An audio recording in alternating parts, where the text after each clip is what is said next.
Welcome back. Today we are this is session 7. Like we are configuring the project, right? The simple recap yesterday. మీ అందరికి తెలుసు అనుకుంటా ఎలా access చేయాలి website అనేది. Just joindevops.com లో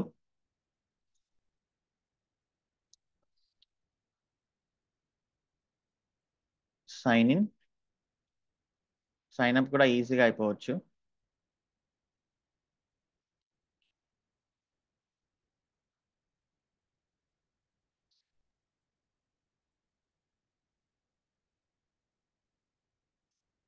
okay,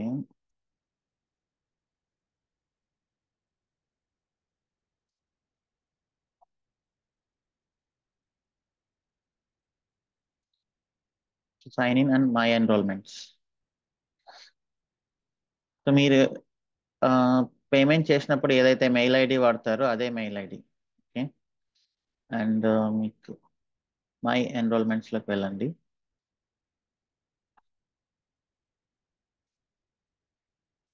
so ఇక్కడ మనకు ఇది ఉంటుంది. మీ సెషన్ కూడా ఇక్కడే జాయిన్ అవ్వచ్చు. ఇక్కడ సెషన్ లింక్ వస్తుంది అండ్ ఇంపార్టెంట్ లింక్స్ అన్ని ఇక్కడ ఉన్నాయి. ఓకే, సో ఇప్పుడు నిన్న చెప్పిన ఈ 3-tier ప్రాజెక్ట్ అనేది చాలా ఇంపార్టెంట్. ఒక చిన్న రీక్యాప్ వేద్దాం దానిపైన. Open existing diagrams. మీరు ఒకవేళ డయాగ్రామ్స్ని ఎలా ఓపెన్ చేయాలి అంటే, సో ఈ 81S లో నేను డయాగ్రామ్స్ అనే రెపో ఉంది కదా, ఇది XML ఫార్మాట్లో ఉంటుంది అనమాట. ఓకే, సో ఇది XML ఫార్మాట్లో ఉంటుంది. ఇది మీరు డౌన్లోడ్ చేయాలి. డౌన్లోడ్ చేసిన తర్వాత ఇక్కడ ఓపెన్ ఎగ్జిస్టింగ్ డయాగ్రామ్స్, ఇక్కడ మనకు 3-tier ఇలా ఉంది కదా, 3-tier ఎక్స్పెన్స్ ఇలా. మీకు ఏది కావాలంటే అది సెలెక్ట్ చేసుకుంటే ఇది ఓపెన్ అవుతుంది.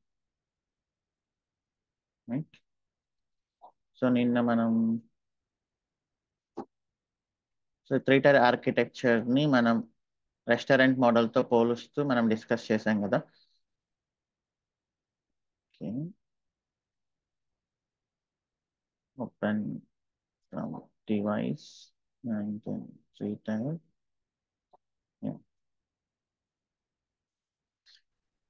సో జస్ట్ లైక్ రెస్టారెంట్లో లాగా ఇది 100% ఎగ్జాంపుల్ మ్యాచ్ అయింది.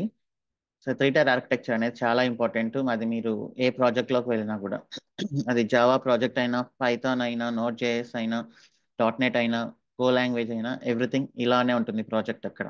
సో అప్లికేషన్ సర్వర్స్ ఉంటాయి, డేటాబేస్ సర్వర్స్ ఉంటాయి, వెబ్ సర్వర్స్ ఉంటాయి, లోడ్ బ్యాలెన్సర్స్ ఉంటాయి, అండ్ మొబైల్ అప్లికేషన్స్ కూడా ఉంటాయి. మొబైల్ అప్లికేషన్స్లో ఉన్న అసలు ఎందుకు బిజినెస్లు మొబైల్ అప్లికేషన్ ఇస్తున్నారంటే, కస్టమర్స్ వెబ్సైట్లోకి వెళ్ళి బ్రౌజ్ చేసి లాగిన్ అయ్యి ఇదంతా ఒక ఎక్స్ట్రా స్టెప్ ప్రాసెస్ కాబట్టి, మనకు బిజినెస్లు మొబైల్ యాప్స్ ఇచ్చాయంటే మీకు బోర్ కొట్టినప్పుడల్లా మొబైల్ యాప్ ఓపెన్ చేసి ఏదో ఒకటి కొనాలనిపిస్తుంటుంది అనమాట. సో అలా మనల్ని లాక్ చేస్తారు బిజినెస్లో మొబైల్ యాప్స్ లాంచ్ చేయడం ద్వారా. ఓకే, అండ్ ఇది కొంచెం స్పీడ్గా ఉంటుంది కంపేర్ టు వెబ్ సర్వర్. ఎందుకంటే రిక్వెస్ట్ లోడ్ బ్యాలెన్సర్కి వెళ్ళి వెబ్ సర్వర్కి వెళ్ళి యాప్ సర్వర్కి రావాలి. బట్ మొబైల్స్లో ఏంటంటే డైరెక్ట్గా యాప్ సర్వర్ని హిట్ అవుతుంది. సో ఇంకొంచెం యూజర్ ఎక్స్పీరియన్స్ బాగుంటుంది అనే ఉద్దేశంతో మీరు ల్యాప్టాప్ ముందు కూర్చోవాల్సిన అవసరం లేదు అనే ఉద్దేశంతో మొబైల్ యాప్స్ అనేది లాంచ్ చేసి మనల్ని లాక్ చేస్తారనమాట బిజినెస్ లైక్ అమెజాన్, ఫ్లిప్కార్ట్ ఇలాంటివన్నీ. ఓకే, అండ్ ఇది 3-tier architecture. API server or application server connects to database. ఇదంతా back end programming languages like Java, .NET, Python, go language ఇవన్నీ ఇక్కడ ఉంటాయి. వెబ్ సర్వర్ ఏంటంటే just like HTML, CSS, JavaScript ఇలాంటివి web సర్వర్లో మనం పెడతాం అనమాట. ఇవి స్టాటిక్ అప్లికేషన్స్, ఇవి dynamic applications usually. That's all. And నిన్న మనం డిస్కషన్ స్టార్ట్ చేసిన తర్వాత we started deploying our project manually. So మీకు తెలుసు కదా మాన్యువల్గా ఎందుకు చేస్తున్నాం మనం అనేది.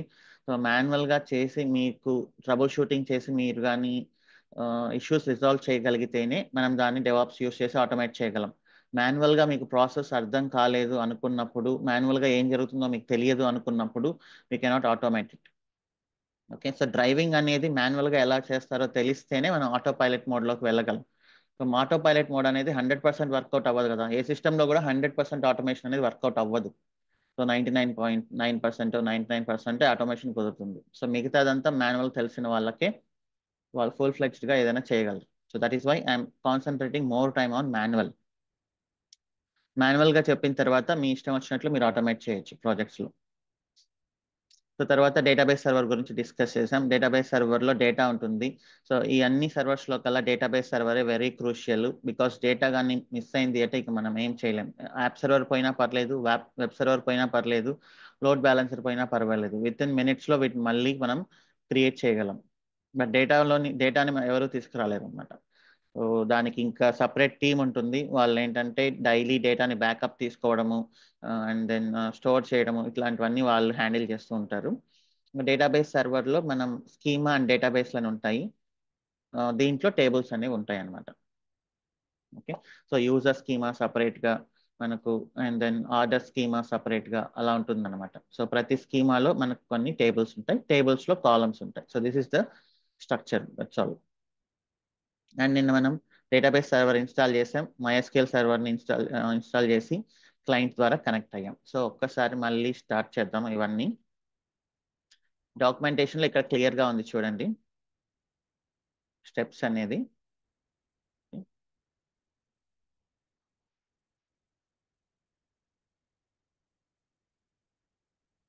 సో EC2లోకి వెళ్ళి మనం ఫస్ట్ 2 సర్వర్స్ క్రియేట్ చేస్తున్నాం. రైట్ సైడ్లో కౌంట్ ఉంటుంది చూడండి. నేమ్ ఏమి ఇవ్వట్లేదు, మళ్ళీ ఇస్తాను. సో మన AMI పేరు డెవాప్స్ ప్రాక్టీస్. స్పెల్లింగ్ ఇలానే ఉండాలి. ఓకే. యూజర్ నేమ్ వచ్చేసి EC2-user. పాస్వర్డ్ వచ్చేసి DevOps321. Okay. So definitely connect అవుతుంది. ఇక్కడ మీరు వస్తే కమ్యూనిటీలో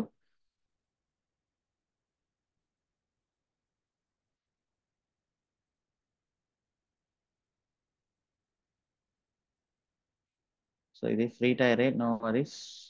ఎందుకు అప్డేట్ అవ్వట్లేదు?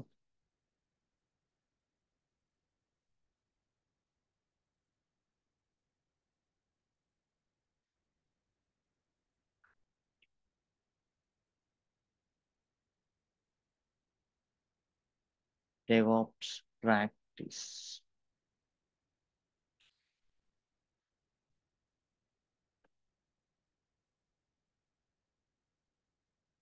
ఇది RHEL 9. ఇదే లేటెస్ట్ ప్రాజెక్ట్స్ లో కూడా ఇదే యూస్ చేస్తాం మనం, రియల్ ప్రాజెక్ట్స్ లో కూడా. అండ్ దెన్ D3.micro తీసుకుందాం. నో కీ పేర్. సో మనం ఇది పాస్వర్డ్ బేస్డ్ AMI అనమాట. అండ్ నిన్న మనం ఒక సెక్యూరిటీ గ్రూప్ క్రియేట్ చేసాం కదా ప్రాక్టీస్ కోసం అని, అలౌ ఆల్ అన్నట్లు. ఓకే. సో హార్డ్ డిస్క్ అనేది 20 GB, that is fine. Launch instance. So ఇప్పుడు ఇన్స్టెన్సెస్ లోకి వస్తే దీన్ని నేమ్ వచ్చేసి ఇక్కడ ఎడిట్ చేయొచ్చు మనం. డేటాబేస్ సర్వర్ అని ఇస్తున్నాం. అండ్ దీనిని బ్యాక్ ఎండ్ సర్వర్ అని ఇస్తున్నాం. ఓకే. సో ఇప్పుడు ఈ డేటాబేస్ సర్వర్ని మనం కనెక్ట్ అవుదాం. git bash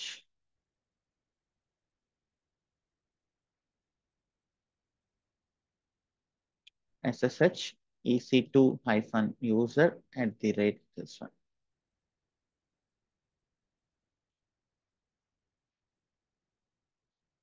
ఇన్స్టెన్స్ లాంచ్ చేశాక అది ఫుల్గా అప్ అవ్వడానికి కొంచెం టైం పడుతుంది, మాక్సిమం 5 minutes.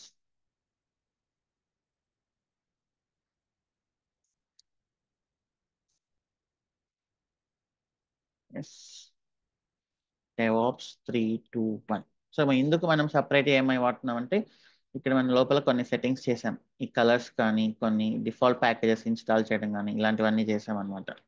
సో అది మనం సర్వర్స్ ఇప్పటి నుంచి ఎక్కువ హెవీగా యూజ్ చేస్తాం కాబట్టి అది ప్రతిసారి చేయడం కొంచెం పెయిన్ఫుల్గా అనిపిస్తుందని ముందుగానే చేసాము. ఇదంతా మీకు తెలుస్తుంది ఇది ఎలా చేయాలి ఏంటి అనేది, బికాస్ ప్రాజెక్ట్స్లో కూడా మనం AMI యూజ్ చేస్తాం. రూట్ యాక్సెస్ తీసుకుందాం. రూట్ యాక్సెస్ తీసుకున్న తర్వాత ఇక్కడ ఇక కమాండ్స్ ఉన్నాయి కదా మనకు. DNF ఇన్స్టాల్, ఇది మనకు తెలుసు, ప్యాకేజ్ మేనేజ్మెంట్లో మనం డిస్కస్ చేసాం. MySQL సర్వర్ అనేది ప్యాకేజ్. -y అంటే it is we're just saying yes to install, that's all.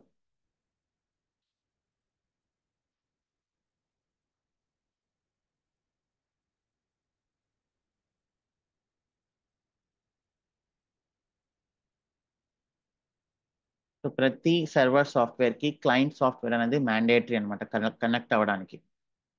మనం ఫస్ట్ సెషన్లోనే క్లయింట్ సర్వర్ ఆర్కిటెక్చర్ డిస్కస్ చేసాం కదా.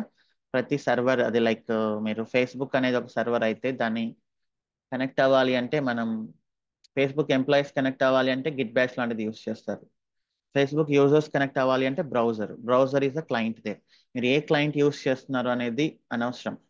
You just need to connect, that's all.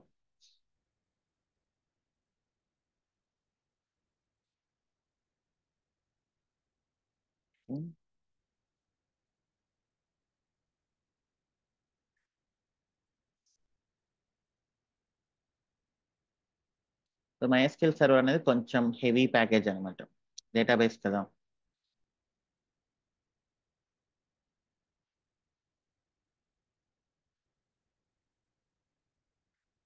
ఇక మనకు తెలిసిన కమాండ్స్ సిస్టమ్ సిటిఎల్ ఎనేబుల్ చేయడం, స్టార్ట్ చేయడం, start database,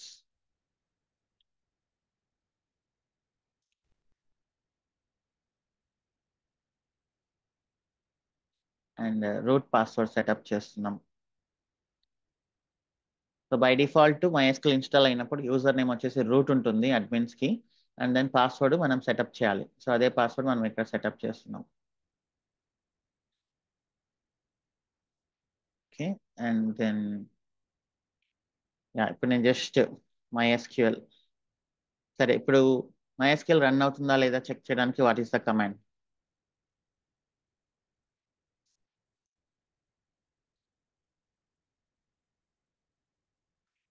system CTL status, status MySQL T. So D అంటే దానికి ఏం స్పెసిఫిక్ మీనింగ్ లేదు. డి ఫర్ డీమన్ అంటారు జనరల్లీ. డీమన్ అంటే ఒక కంటిన్యూస్లీ రన్ అయ్యే ఒక రాక్షస్ లాంటిదని. ఓకే, సో సర్వీసెస్ కానీ సర్వర్స్ కానీ కంటిన్యూస్ గా రన్ అవుతుంటాయి కాబట్టి వాటిని జనరల్ గా అలా పిలుస్తున్నాం అంతే. నెక్స్ట్ పోర్ట్ ఓపెన్ అయిందా లేదా చెక్ చేయడానికి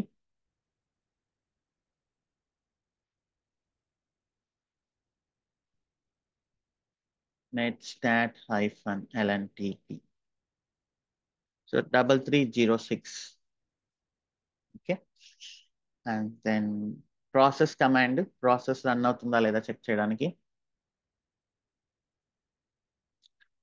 ps-ef pipe grep for MySQL. So ఇదేంటో తెలుసా? సో నేనేం చెప్పాను, ఆపరేటింగ్ సిస్టంలో ప్రతిదీ ప్రాసెస్ అని చెప్పాను కదా. ఈ కమాండ్ యొక్క ప్రాసెస్ ఐడి ఇది అనమాట. ఇక్కడ చూడండి గ్రెప్ అని వస్తుంది. సో ఈ గ్రెప్ లో కూడా MySQL ఉంది కాబట్టి అందుకని అది ఇచ్చింది. But you have to check this thing. So ఇప్పుడు మనం MySQL క్లయింట్ ఆబ్వియస్లీ ఇన్స్టాల్ అయిపోయి ఉంటుంది సర్వర్తో పాటు. MySQL ప్రాంప్ట్ లో ఉన్నాము. షో డేటాబేసెస్ కొడితే లోపల ఉండే స్కీమాస్ మనకు తెలుస్తాయి. ఇవన్నీ MySQL మనకి ఇచ్చే డిఫాల్ట్ స్కీమాస్ అనమాట.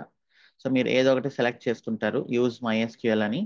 అంటే నేను ఆ స్కీమా సెలెక్ట్ చేసుకుంటున్నా అని. ఇందులో టేబుల్స్ కావాలంటే షో టేబుల్స్, ఒక టేబుల్ గురించి ఇన్ఫర్మేషన్ కావాలి అంటే select star from table name user.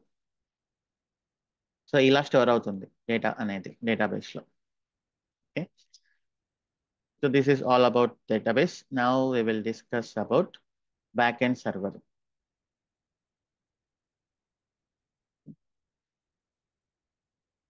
So back end server తీసుకుంటున్నా ఇక్కడ. సో ఇక్కడ చూడండి, నేను మళ్ళీ ఇంకొక న్యూ విండో తీసుకోవాలి. మళ్ళీ న్యూ విండో తీసుకొని మళ్ళీ దీంట్లోంచి నేను సర్వర్స్ ని కనెక్ట్ అవ్వాలి. అలా కాకుండా ఇప్పుడు క్రోమ్ లో ఉండే అడ్వాంటేజ్ ఏంటి, మీకు న్యూ విండో కావాల్సినప్పుడల్లా ఒక న్యూ ట్యాబ్, ఒక న్యూ ట్యాబ్, ఒక న్యూ ట్యాబ్ ఇలా కొట్టుకుంటూ వెళ్ళిపోతారు సింపుల్ గా. బట్ గిట్ బ్యాష్ లో ఆ ఫ్లెక్సిబిలిటీ అనేది ఉండదు అనమాట. బట్ నేను ఎందుకు గిట్ బ్యాష్ గురించి చెప్పాను అంటే అసలు మాన్యువల్ గా ఎలా కనెక్ట్ అవుతున్నాయి సర్వర్స్, ఏ ప్రోటోకాల్, ఎలా మనం ప్రైవేట్ కీ పాస్ చేస్తున్నాము, ఆ కమాండ్ ఏంటో తెలుసుకోవడానికి నేను గిట్ బ్యాష్ చెప్పాను ఇప్పటి వరకు మాన్యువల్ గా. బట్ ఇక సర్వర్స్ అనేది ఎక్కువ అవుతున్నప్పుడు గిట్ బ్యాష్ లోంచి కనెక్ట్ అవ్వడం కొంచెం మీకు పెయిన్ఫుల్ అనిపించవచ్చు. సో అందుకని మనం పుట్టి, సూపర్ పుట్టి, మొబైక్స్ట్రీమ్ అనే కొన్ని సాఫ్ట్వేర్స్ ఉంటాయి, అది మనం యూస్ చేద్దాం. సో మీరు వెళ్తే ఇక్కడ పుట్టి డౌన్లోడ్ అనే ఆప్షన్ ఉంటుంది. పుట్టి డౌన్లోడ్, సో డౌన్లోడ్ పుట్టి అని కొడితే పుట్టి డౌన్లోడ్ అయిపోతుంది. సో దాన్ని just like VLC media player లాగా ఇన్స్టాల్ చేసుకుంటూ వెళ్ళిపోవడం. 64-bit installer.msi. సో దీన్ని ఇన్స్టాల్ చేసేసిన తర్వాత మనకు ఇక్కడ మీరు సెర్చ్లోకి వెళ్తే పుట్టి అనేది కనిపిస్తుంది. సో ఇలా ఓపెన్ అవుతుంది అనమాట. సో ఇలా ఓపెన్ అయినప్పుడు మనం దీంట్లో ఐపీ అడ్రస్ అనేది మనకి ఎప్పుడు కాన్స్టెంట్ కాదు కదా. అది ఎప్పుడు ఫిక్స్డ్ అయితే కాదు. మనం ఐపీ అడ్రస్ అనేది మనం డిలీట్ చేసి మళ్ళీ క్రియేట్ చేసిన తర్వాత ఐపీ అడ్రస్ అనేవి మారుతూ ఉంటాయి. సో ఐపీ అడ్రస్ నేనేమి ఇవ్వట్లేదు, ఒక సెషన్ నేమ్ ఇచ్చుకుంటున్నాను. లైక్ ఇది లైక్ DAWS 81S అని ఇచ్చుకుంటున్నాను, ఈ సెషన్ నేమ్ ఇది. ఓకే, అండ్ దెన్ కనెక్షన్లో డేటా అని ఉంటుంది చూడండి. ఇక్కడ యూజర్ నేమ్ ఏంటి, మన user name EC2-user. Okay, so అంతే కదా, మనం కనెక్ట్ చేస్తున్నది ఏంటి కమాండ్. ఇప్పుడు SSH user name @IP address కదా. సో ఐపీ అడ్రస్ అనేది ఎప్పుడు డైనమిక్గా ఉంటుంది, యూజర్ నేమ్ మాత్రం ఫిక్స్ ఉంటుంది కాబట్టి. సో ఇక్కడ నేను జస్ట్ యూజర్ నేమ్ అనేది ఇక్కడ మ్యాండేటరీగా ఇచ్చేసాను ఇక్కడ. అండ్ అపియరెన్స్ అనేది బై డిఫాల్ట్ ఇలా ఉంటుంది. నేను బోల్డ్ ఇస్తున్నాను అండ్ 12 అని ఇస్తున్నాను. ఫాంట్ సైజ్ పెంచాను, ఫాంట్ స్టైల్ బోల్డ్ ఇచ్చాను. Okay, and I'm keeping okay. So session చూడండి, ఇక్కడ సెషన్కి ఒక నేమ్ ఇచ్చాను, కనెక్షన్లో డేటా ఇచ్చాను, డేటాలో యూజర్ నేమ్ అండ్ అపియరెన్స్ కొంచెం మార్చుకున్నా అంతే. సో ఇప్పుడు వచ్చి ఖచ్చితంగా ఇక్కడ సేవ్ అనేది మీరు కొట్టాలి బటన్. సేవ్ కొడితే ఈ సెట్టింగ్స్ అన్ని దీంట్లో సేవ్ అయ్యింటాయి అనమాట ఈ నేమ్లో. ఇప్పుడు మీరు లోడ్ అని కొట్టండి, ఈ లోడ్లోకి వెళ్తే మీకు డేటా, అపియరెన్స్ ఇవన్నీ అవి కనిపిస్తాయి అనమాట. అంటే నేను ఒక నేమ్ క్రియేట్ చేసి దాంట్లో యూజర్ నేము అండ్ నాకు కావాల్సిన ఫాంట్, నాకు కావాల్సిన సైజు ఇచ్చేసి నేను సేవ్ కొట్టాను. నాకు ఎప్పుడైనా కనెక్ట్ అవ్వాలి ఒక సర్వర్ని అనుకుంటే ఇక్కడ ఐపీ అడ్రస్ ఇచ్చేసి ఇక్కడ సెషన్ అని సెలెక్ట్ చేసుకొని ఇక్కడ మౌస్ ఇది కానీ లోడ్ కొట్టాను అండ్ ఐపీ అడ్రస్ ఇచ్చేసి ఓపెన్.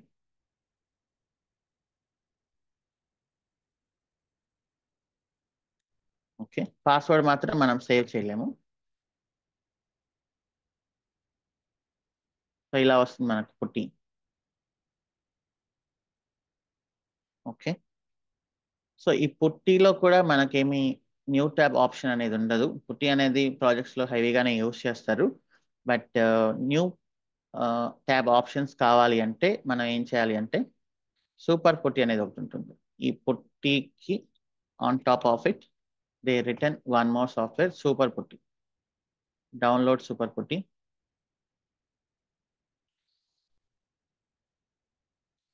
సేమ్ ఇందాక ఎలా అయితే డౌన్లోడ్ చేసి ఇన్స్టాల్ చేశారో అలా డౌన్లోడ్ చేసి ఇన్స్టాల్ చేసేయండి. ఇన్స్టాల్ చేసిన తర్వాత మనకి ఇక్కడ సూపర్ పుట్టి అని టైప్ చేస్తే will get an option. So ఇక్కడ నేను ఐపీ అడ్రస్ ఇచ్చి ఆటోమేటిక్గా సెషన్ అనేది ఇక్కడికి వచ్చేస్తుంది 81S. సో కొన్నిసార్లు ఏంటంటే సూపర్ పుట్టి బేస్ ఏంటి, బ్యాక్గ్రౌండ్లో పుట్టినే కాల్ చేస్తుంది, బట్ ఇక్కడ ఉండే options just new tab open చేసుకోవడానికి ఉంటుంది అనమాట. సో ఈ సూపర్ పుట్టి ఏంటంటే మీకు పుట్టి లొకేషన్ అనేది అడుగుతుంది. సో పుట్టి లొకేషన్ అడిగినప్పుడు ఇలా పుట్టి ఏ లొకేషన్లో అయితే ఇన్స్టాల్ అయిందో దాన్ని మీరు ఇక్కడ ఇవ్వాలి. రైట్, ఇక్కడ చూడండి first option. So usually programme files అలా కదా ఇన్స్టాల్ అవుతుంది. డిస్క్ సిలో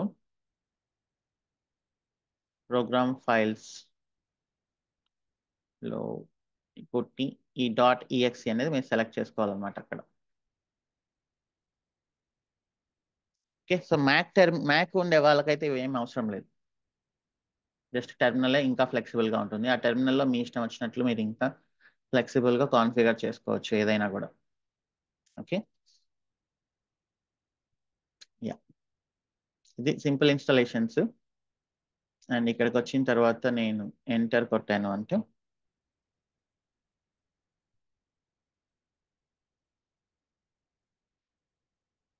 ఐ గాట్ ద సర్వర్. నాకు ఇంకొకటి కావాలి అనుకున్నప్పుడు ఫర్ ఎగ్జాంపుల్ బ్యాక్ ఎండ్,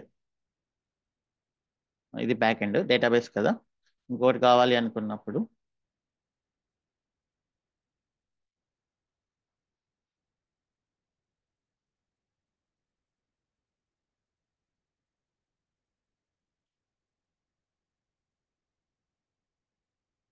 సింపుల్గా ఐపీ అడ్రస్ తీసుకొని ఇక్కడ ప్లేస్ చేసి ఎంటర్ కొట్టేస్తే వచ్చేస్తుంది అనమాట ఇంకొకటి.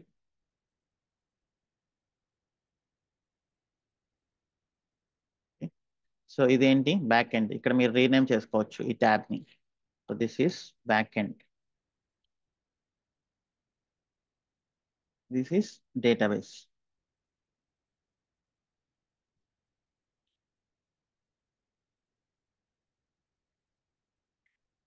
ఓకే, సో ఇది కొంచెం ఫ్లెక్సిబుల్గా ఉంటుంది, ఇక్కడిక్కడే సింపుల్గా మీరు ఓపెన్ చేసుకుంటూ రావచ్చు ఎన్ని సర్వర్స్ అయినా కూడా. సో నౌ నేను ఐఎమ్ క్లోజింగ్ దిస్. కొంతమందికి ఈ సూపర్ పొట్టి అనేది వర్కౌట్ అవ్వదు విండోస్ ఓఎస్లో ఉండే చిన్న చిన్న ఎర్రర్స్ వల్ల. సో అలాంటి వాళ్ళు ఏంటంటే మొబెక్స్టమ్ అని ఉంటుంది, అది ఇంకా సింపుల్గా ఉంటుంది. ఈ మొబెక్స్టమ్ డౌన్లోడ్ చేసి ఫ్రీ వర్షన్ డౌన్లోడ్ చేసుకోండి. డౌన్లోడ్ చేసిన తర్వాత యూ కెన్ జస్ట్ ఇన్స్టాల్. అది కూడా మనకు అడుగుతుంది అనమాట పుట్టి లొకేషన్. డౌన్లోడ్ చేస్తున్నా ఫర్ ఎగ్జాంపుల్ ఇన్స్టాలర్ ఎడిషన్.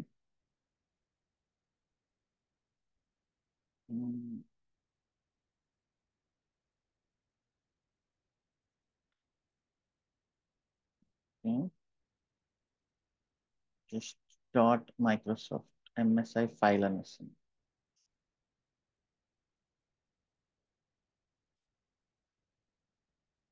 సరే, ఇది నా సిస్టంలో కొంచెం ఎక్కువ రిసోర్సెస్ అవుతుంది ప్రెసెంట్ అయితే. నేను లాస్ట్లో చూపిస్తాను ఈ సెషన్ ఎండింగ్లోకి, క్లాస్ అయిపోయేప్పుడు. సో మీరు ఏదైనా యూస్ చేయొచ్చు, మీరు గిట్ బ్యాష్ యూస్ చేయొచ్చు, పుట్టినే యూస్ చేయొచ్చు, సూపర్ పుట్టినే యూస్ చేయొచ్చు. సో దాంట్లో కండిషన్ ఏం లేదు. ఓకే, కండిషన్ ఏం లేదు, మీకు మీకు నచ్చింది యూస్ చేసుకోవచ్చు. మనకు కావాల్సింది సర్వర్కి కనెక్ట్ అయ్యామా లేదా అంతే. సో ఇప్పుడు నేను బ్యాక్ ఎండ్ అన్నాను కదా, ఇప్పుడు మనం ఇంకా బ్యాక్ ఎండ్ని కాన్ఫిగర్ చేద్దాం. సో మనకి ఇక్కడ బ్యాక్ ఎండ్ ఉంది. ఈ బ్యాక్ ఎండ్ ప్రాజెక్ట్లో మనం యూస్ చేసేది ఏంటి అంటే నోడ్ జేఎస్ అనమాట. బ్యాక్ ఎండ్ లాంగ్వేజెస్ చాలా ఉన్నాయి కదా, ఒక్కొక్క ప్రాజెక్ట్ వాళ్ళు ఒక్కొక్కటి యూస్ చేస్తుంటారు. ఒకరు జావా యూస్ చేయొచ్చు, ఒకరు .NET యూస్ చేయొచ్చు, ఒకరు పైథాన్ యూస్ చేయొచ్చు, ఒకరు నోట్ జేఎస్ యూస్ చేయొచ్చు, ఒకరు గో లాంగ్వేజ్ యూస్ చేయొచ్చు, ఒకరు రూబీ ఆన్ రైల్స్ యూస్ చేయొచ్చు. ఇట్లా ఏదైనా యూస్ చేయొచ్చు. సో మనకి మైక్రో సర్వీసెస్ అనేది సెకండ్ ప్రాజెక్ట్లో రోబోషాప్లో ఎక్కువ ఉంటాయి కాబట్టి ఒక ప్రాజెక్ట్ జావాలో ఉంటుంది బ్యాక్ ఎండ్, ఒకటి పైథాన్ ఉంటుంది, ఒకటి నోట్ జేఎస్ ఉంటుంది, ఇంకొకటి గో లాంగ్వేజ్ ఉంటుంది, ఇంకొకటి పిహెచ్పి ఉంటుంది, ఇలా. సో దీంట్లో రెస్ట్రిక్షన్ ఏం లేదు, ఇది కంప్లీట్లీ ప్రాజెక్ట్ ఇష్టం. జనరల్గా ప్రాజెక్ట్ ఎలా ప్లాన్ చేస్తారంటే వాళ్ళ దగ్గర ఉన్న రిసోర్సెస్ని బట్టి వాళ్ళు సెలెక్ట్ చేసుకుంటారు అనమాట ఈ బ్యాక్ ఎండ్ అనేది. ఓకే, ఆర్కిటెక్ట్ వాళ్ళు డిసైడ్ చేస్తారు. సో ఇప్పుడు మనం నోట్ జేఎస్. సో చాలా మంది అంటుంటారు కదా ఈ మధ్య డెవాప్స్ లో ప్రోగ్రామింగ్ లాంగ్వేజ్ కూడా అడుగుతున్నారు, జావా అడుగుతున్నారు, నోట్ జేఎస్ అడుగుతున్నారు, పైథాన్ అడుగుతున్నారు. అవి అడగడం అంటే మిమ్మల్ని నోట్ జేఎస్ లో డెవలప్ చేయమని కాదు, ఆర్ జావాలో డెవలప్ చేయమని కాదు. సో అక్కడ వాళ్ళు అడిగేది ఏంటంటే మీకు నోట్ ప్రాజెక్ట్ స్ట్రక్చర్ అనేది మీకు ఐడియా ఉందా లేదా అనేది. ఓకే, సో ఇప్పుడు మనం ఒక ప్యాకేజ్ ఇన్స్టాల్ చేస్తుంటాం కదా. So do you think it is the only file .exe అనేది ఒకే ఒక ఫైలా, బ్యాక్ ఎండ్ లో అది చాలా ఫైల్స్ ని కాల్ చేస్తూ ఉంటుంది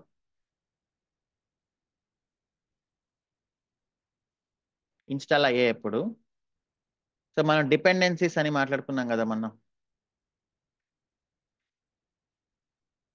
సో ఈ ఈ ప్రపంచంలో ఆర్ యూనివర్స్ లో ప్రతి ఒక్క ఆబ్జెక్ట్ వేరే ఆబ్జెక్ట్ పైన డిపెండ్ అయి ఉంటుంది. ఇంకా అది హ్యూమన్స్ అయినా, యానిమల్స్ అయినా, సాఫ్ట్వేర్స్ అయినా, ఏదైనా కూడా. సో మనం ఒక ఎంజినిక్స్ ప్యాకేజ్ కానీ అండ్ దెన్ గిట్ ప్యాకేజ్ కానీ ఇన్స్టాల్ చేసినప్పుడు సో అది చాలా డిపెండెన్సీస్ పైన ఇన్స్టాల్ అయి ఉంటుంది, ఐ మీన్ చాలా డిపెండెన్సీస్ పైన డిపెండ్ అయి ఉంటుంది. అలానే నోట్ జేఎస్ ప్రాజెక్ట్ కూడా ఏంటంటే డైరెక్ట్గా నేను ఫ్రమ్ ద స్క్రాచ్ అనేది కోడ్ రాయను. కొంతమంది ఆల్రెడీ కొన్ని కామన్ కాంపోనెంట్స్ రాసేసి ఇంటర్నెట్లో పెట్టింటారు. సో వాటిని మనం లైబ్రరీస్ అంటాం. ఓకే. సో ఇప్పుడు మనం లైబ్రరీ అని ఎందుకు అంటున్నాం ఇక్కడ అంటే, మీరు ఒక బుక్స్ ఏమైనా చదవాలి అనుకోండి, ఉండే ఆప్షన్ ఏంటి? ఆ బుక్స్ అన్నిటిని మీరు కొనుక్కొని ఇంట్లో పెట్టుకొని చదువుకోవడం, రైట్? వన్ టైం చదువుతారు, అయిపోతుంది. సో అలా కాకుండా లైబ్రరీలో ఉంచితే ఏమవుతుంది అది?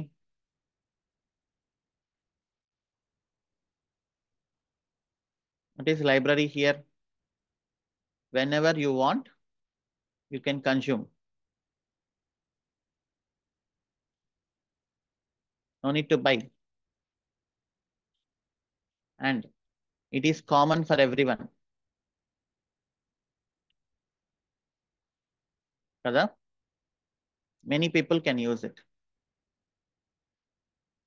అలానే ప్రోగ్రామింగ్ రాసేటప్పుడు మన కోడ్ అనేది చాలా వాటిపైన డిపెండ్ అయి ఉంటుంది. అలా ప్రతిదీ మనం ఫ్రమ్ ద స్క్రాచ్ రాసుకోలేకుండా, ఫర్ ఎగ్జాంపుల్ ఒక ఇల్లు కడుతున్నాం, మనమేమి ఇటుకలు తయారు చేసుకోము, మనమేమి సిమెంట్ తయారు చేసుకోము. మనం ఏం చేస్తున్నాం? ఇటుకల్ కంపెనీ పైన, సిమెంట్ కంపెనీ పైన డిపెండ్ అయి ఉన్నాం, అవి తెచ్చుకుంటున్నాం, కట్టేస్తున్నాం. అలానే ప్రోగ్రామింగ్ లో కూడా ఫ్రమ్ ద స్క్రాచ్ మీరు ఎవ్రీథింగ్ రాయాల్సిన అవసరం లేదు. కొన్ని కామన్ కోడ్ అనేది వాళ్ళు రాసి ఇంటర్నెట్ లో పెట్టేసి ఉంటారు. ఆ లైబ్రరీస్ ని మీరు తెచ్చుకొని ఇన్స్టాల్ చేసుకుంటే మీ కోడ్ అనేది వర్కౌట్ అవుతుంది. ఓకే. సో అందుకనే ఏంటంటే ప్రతి ప్రోగ్రామింగ్ లాంగ్వేజ్ లో ఉండే కోడ్ చాలా డిపెండెన్సీస్ పైన డిపెండ్ అయి ఉంటుంది. Those are called as libraries అంటాం. లైబ్రరీ అని ఎందుకు అంటున్నామంటే ఈ మీనింగ్ ద్వారా దానికి లైబ్రరీ అనే పేరు పెట్టారండి. సో అట్లా నోట్ జేఎస్ కూడా కోడ్ కూడా ఏంటంటే కొన్ని డిపెండెన్సీస్ పైన ఇన్స్టాల్ అయి ఉంటుంది. ఆ డిపెండెన్సీస్ ని మనం ప్యాకేజ్ డాట్ జేసన్ అనే దాంట్లో మెన్షన్ చేస్తాం. Where you mention your project meta data అంటాం. మెటా డేటా అంటే ఏంటి అంటే మీ ప్రాజెక్ట్ నేమ్ ఏంటి, డిస్క్రిప్షన్ ఏంటి, ఏ వర్షన్లో ఉన్నారు, okay, and dependencies and their versions. So this is called project meta data అని. అలానే జావా ప్రాజెక్ట్కి ఏమైనా ఎవరికైనా తెలుసా? What is this file?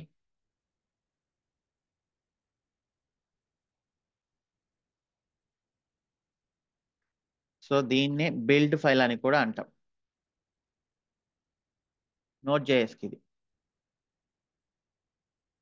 అలానే జావా ప్రాజెక్ట్స్కి వచ్చేసి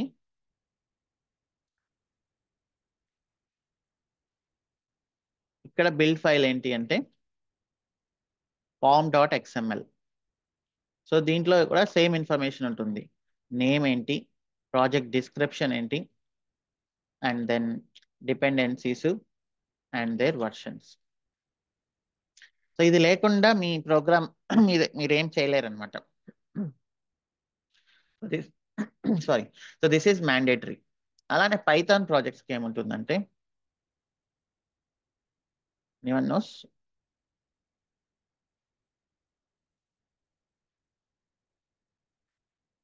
requirements dot text. Same. So structure, purpose దేంట్లో అయినా సేమే. ఓకే. సో సాఫ్ట్వేర్లో ప్రతిదానికి ఒక ప్రాసెస్ ఉంటుంది. ప్రతి ఒక్కరూ ఆ ప్రాసెస్ని ఫాలో అవుతారు, ఏ లాంగ్వేజ్ వాళ్ళైనా కూడా. ఓకే. సో గో లాంగ్వేజ్లో ఒక ఫైల్ ఉంటుంది, దాన్ని బిల్డ్ డాట్ గో అని ఏదో అంటారు mostly, I'm not sure actually. But structure మీరు అర్థం చేసుకోండి. ప్రోగ్రామింగ్ లాంగ్వేజ్ ఏదైనా కూడా there should be one build file. Okay.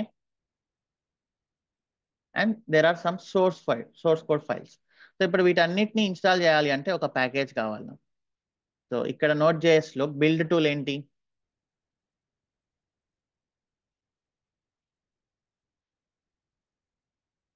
npm. So ఏం చేస్తుంది ఈ build tool? It will read, it will search for package.json in your folder. Okay.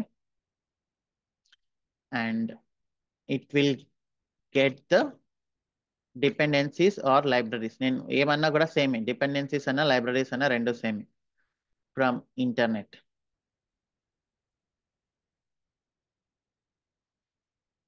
Okay. So జావాలో వచ్చేసి what is the build tool? Maven.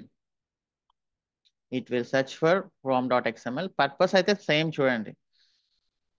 So మీరు అర్థం చేసుకోవాల్సింది ఏంటి అంటే, ఐటీలో మీరు ఏ టెక్నాలజీ తీసుకున్నా కూడా ఒక ప్రాపర్ ప్రొసీజర్ ఉంటుంది. దీనికి ఏం నాకు టెక్నాలజీ తెలియాల్సిన అవసరం లేదు, కామన్ సెన్స్ ఉంటే చాలు.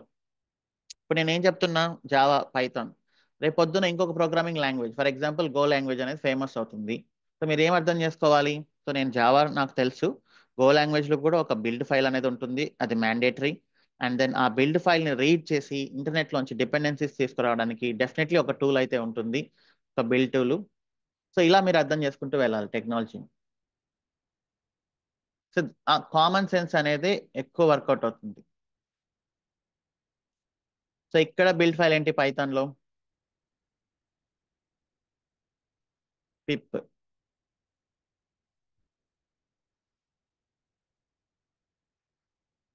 ఓకే.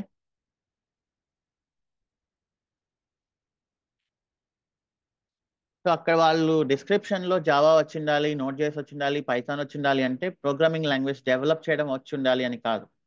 సో ఆ ప్రాజెక్ట్ స్ట్రక్చర్ మీకు తెలిసిండాలి అని.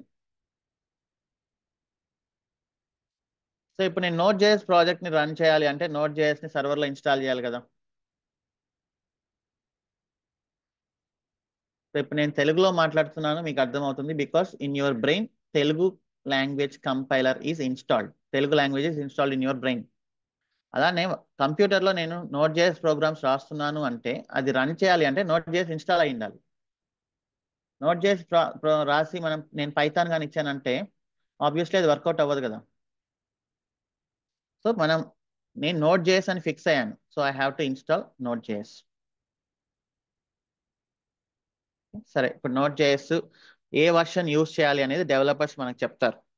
సో మనం డిసైడ్ చేయము వర్షన్స్ అనేవి.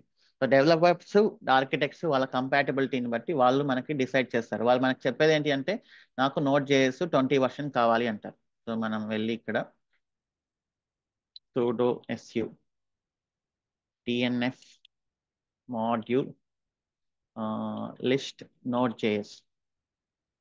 సో ఈ మాడ్యూల్ అనేది ఏంటి అంటే ఒక ఆపరేటింగ్ సిస్టంలో మీకు మల్టిపుల్ వర్షన్స్ మేనేజ్ చేస్తుంది అనమాట. మీకు ఏ వర్షన్ కావాలి అంటే ఆ వర్షన్ అనేది యూస్ చేసుకోవచ్చు.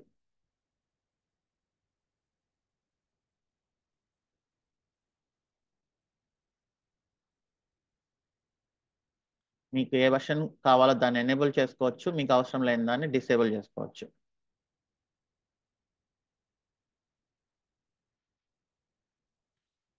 ఇది ఇంత టైం తీసుకుంటుంది.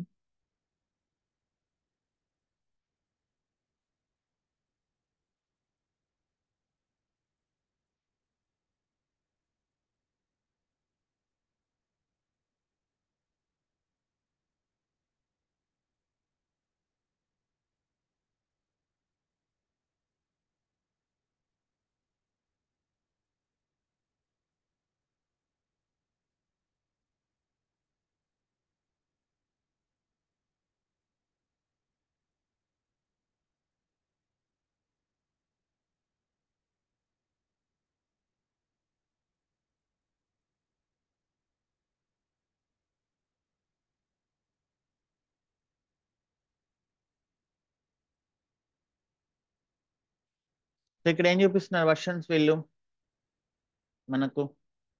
నోట్ జేఎస్ 18, నోట్ జేఎస్ 20 చూపిస్తున్నారు. సో ఆ, మనకు కావాల్సింది నోట్ జేఎస్ 20 కదా. సో ఇప్పుడు నేను నోట్ జేఎస్ 20 తీసుకుంటా.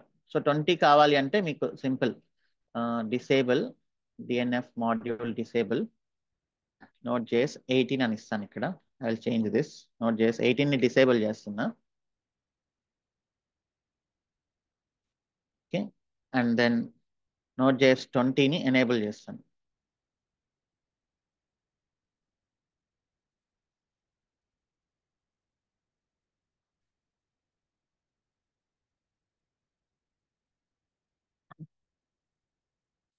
సో ఇప్పుడు నేను డిఎన్ఎఫ్ ఇన్స్టాల్ నోట్ జేఎస్ అని కొడితే అది ఆటోమేటిక్గా 20 ఇన్స్టాల్ అవుతుంది.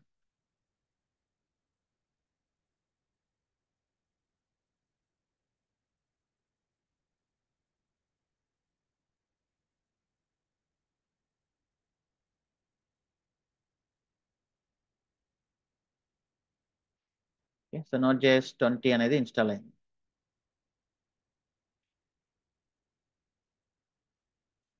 So that's all. ఇక కాన్ఫిగర్ ద అప్లికేషన్ యూజర్ అని చెప్పాము. సో అప్లికేషన్ యూజర్ అనేది ఎందుకు చెప్పాము అంటే సో మనము లైక్ రమేష్ సురేష్ అనేది హ్యూమన్స్, బట్ అప్లికేషన్స్ రన్ అవుతున్నప్పుడు మనం సిస్టమ్ యూజర్స్ అనేది క్రియేట్ చేస్తాం. సిస్టమ్ యూజర్స్ అంటే ఏంటి అంటే అది హ్యూమన్స్ కాదు. So they are just for created for the running of the application అనమాట, అంతే. లైక్ ఇక్కడ ఎక్స్పెన్స్ అని ఇస్తున్నాం. ఇప్పుడు నేను సురేష్ ద్వారా రన్ చేశానంటే ఈ హోల్ అప్లికేషన్ రెస్పాన్సిబుల్ సురేష్ అవుతాడు. అది సురేష్ మిస్టేక్ చేయకుండా వేరెవర్ మిస్టేక్ చేసినా కూడా అది సురేషే చేసినట్లు. సో అందుకని సిస్టమ్ యూజర్స్ అనేది ప్రతి చోట ఉంటారనమాట. వాటిని కామన్ పర్పసెస్ కోసం యూజ్ చేస్తుంటాం. సో అందుకని నేను ఇక్కడ యూజర్ యాడ్ ఎక్స్పెన్స్ అనేది క్రియేట్ చేస్తున్నాను. Just a minute. Someone is at the door. I'll come back in 1 minute. Okay.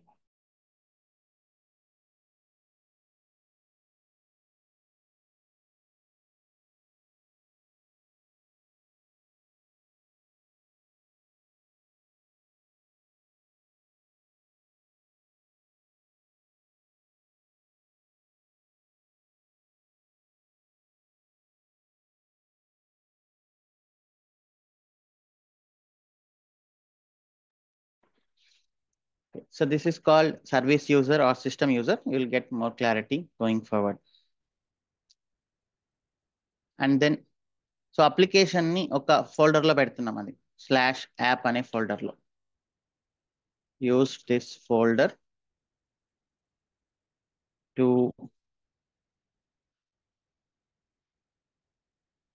place the application. Okay. So అంటే ఏదో ఒక ఫోల్డర్ అనేది ఫిక్స్ చేయాలి కదా మనం, ఎక్కడ పడితే అక్కడ డౌన్లోడ్ చేయకుండా. సో అందుకని మేక్ డైరెక్టరీ అనేది యూస్ చేసుకొని అంటే రూట్లో /app అనేది ఒకటి క్రియేట్ చేశాను. ఓకే. అండ్ దెన్ అప్లికేషన్ ని డౌన్లోడ్ చేస్తున్నాను చూడండి. సో మనం యూజువల్లీ wget అని చెప్పాం కదా, బట్ కర్లలో ఉండే ఈ -o అనే ఆప్షన్ ద్వారా మీరు కర్లని wget లాగా కూడా యూస్ చేయొచ్చు.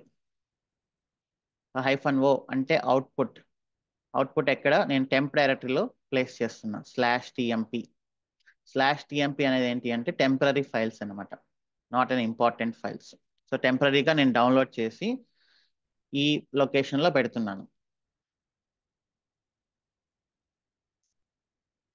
సో మీరు cd/tempలోకి వెళ్తే ఇక్కడ మీకు కనిపిస్తుంది ఫైల్ backend.zip. సో జిప్ని నేను మళ్ళీ cd/appలోకి వెళ్తున్నాం. మనం విండోస్లో అయితే రైట్ క్లిక్ కొట్టేసి ఎక్స్ట్రాక్ట్ హియర్ అని కొట్టేస్తాం అన్జిప్. బట్ ఇక్కడ సింపుల్ కమాండ్ ఏంటి అంటే అన్జిప్ ఫైల్ నేమ్. నేను cd/appలోకి వెళ్ళి ఆ temp/backend.zipని ఇక్కడ అన్జిప్ చేయమని చెప్తున్నా, అంతే. సో ఇది ఓవరాల్ గా కోడ్, డెవలపర్ రాసిన కోడ్ అనమాట ఇది. సో దీంట్లో నుండి package.js అనేది. సో జావా స్క్రిప్ట్ లో ఉండే file extension .js. Okay. So ఇది మీకు తెలియాలి, జావా స్క్రిప్ట్ ఎక్స్టెన్షన్ .js. జావాలో ఫైల్స్ ఎక్స్టెన్షన్ ఏంటి?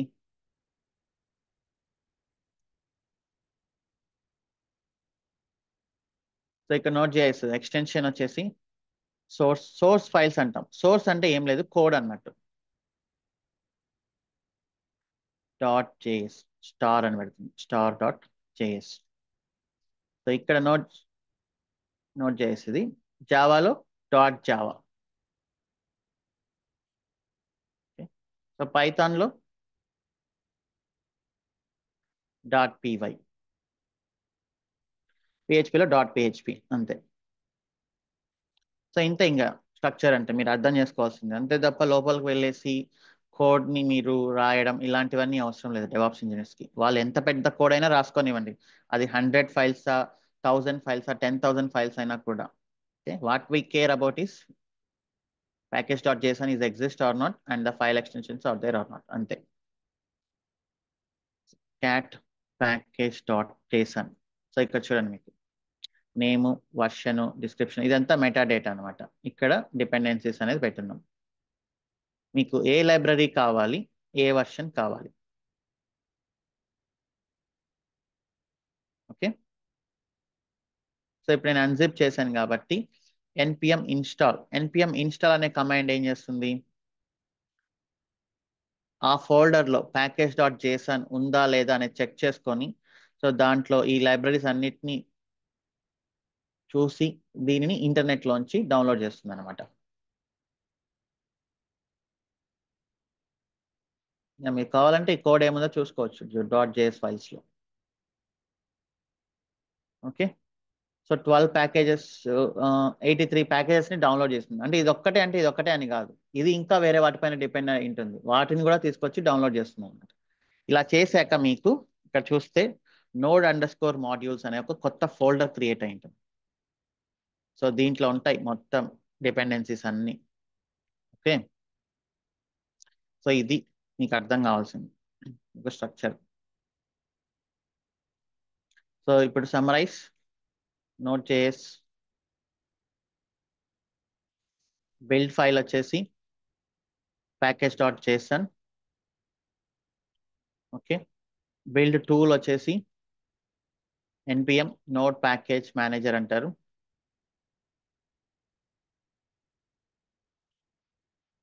Okay, and then file extension వచ్చేసి star.js. ఓకే, మీరు npm ఇన్స్టాల్ అనే కమాండ్ యూస్ చేస్తారు. ఇది యూస్ చేసిన తర్వాత మీ డిపెండెన్సీస్ అన్ని node_modules అనే డైరెక్టరీలోకి వస్తాయి. సో ఇప్పుడు మీరు మీ ప్రోగ్రామ్ని, డెవలపర్ రాసిన కోడ్ని కంపైల్ చేసి బిల్డ్ చేశారు అని మీనింగ్ అనమాట. ఓకే, సో ఇప్పుడు సిస్టమ్ డి సర్వీస్ అనేది ఒకటి క్రియేట్ చేస్తున్నాను. ఇది ఎందుకు క్రియేట్ చేస్తున్నానంటే,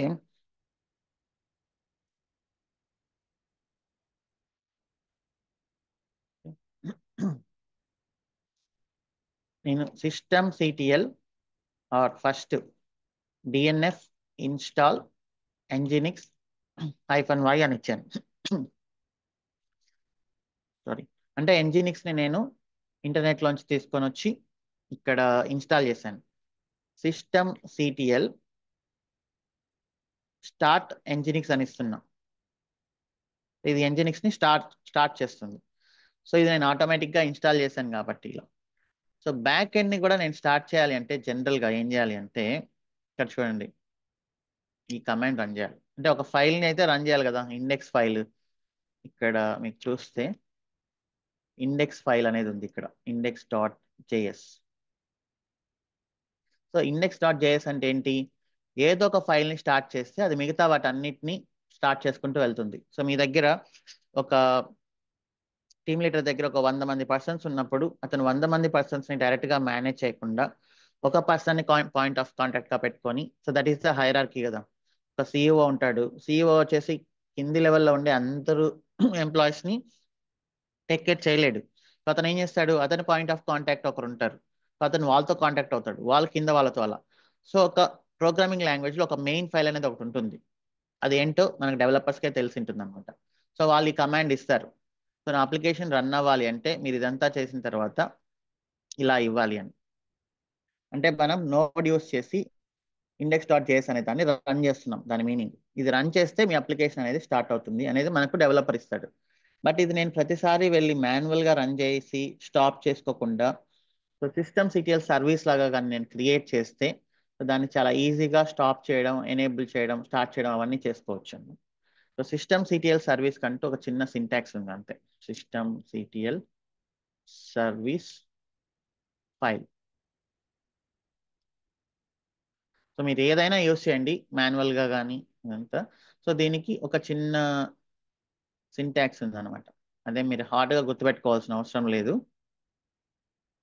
సో ఇది చాలా సింపుల్.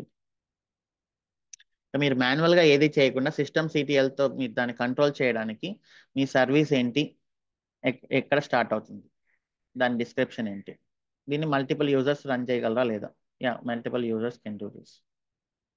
సో ఇలా పెట్టారంటే ఇక మీరు అప్లికేషన్ని ఇలా మాన్యువల్గా కాకుండా డైరెక్ట్గా సిస్టమ్ సిటిఎల్ కమాండ్తో రన్ చేయొచ్చు అని దాని meaning.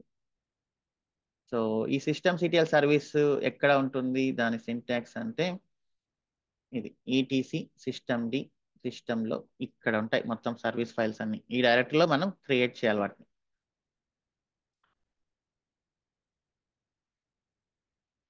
Here you can place all your service files.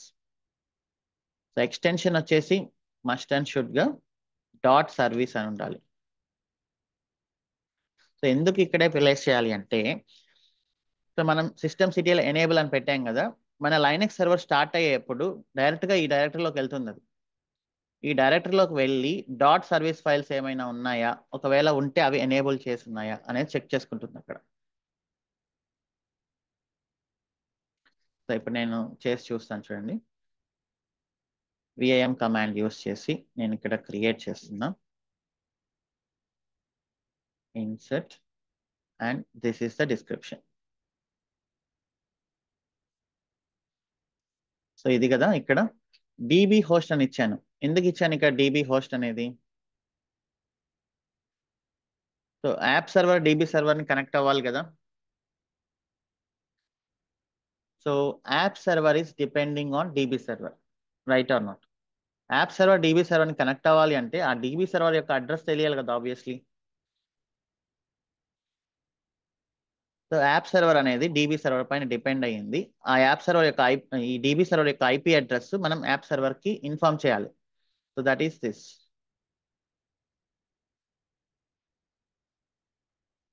ఇక్కడ డేటాబేస్ సర్వర్లు రెండు ఉన్నాయి, పబ్లిక్ ఐపీ, ప్రైవేట్ ఐపీ. ఏది ఇవ్వమంటారు? Why there are two IP address?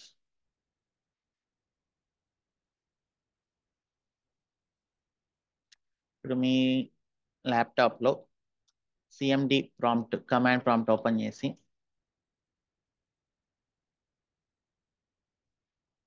IP config అని ఇచ్చారంటే what is this? This one. ఇది IPv4 అడ్రస్, ఇది చెప్తుంది ఇక్కడ. ఓకే,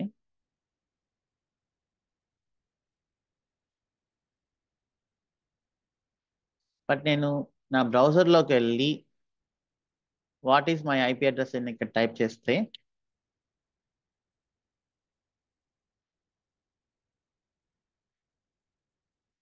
IPv4 అడ్రస్ ఇది చెప్తుంది.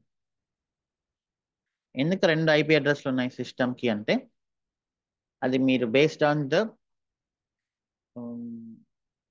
Wear you are. For example, let me take this.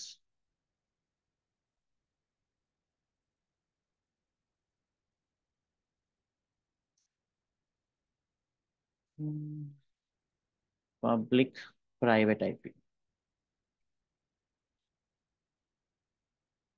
So మీకు తెలుసు కదా, జనరల్గా ఐపీ అడ్రస్లు అయిపోతున్నాయి అని అంటుంటారు యూజువల్లీ.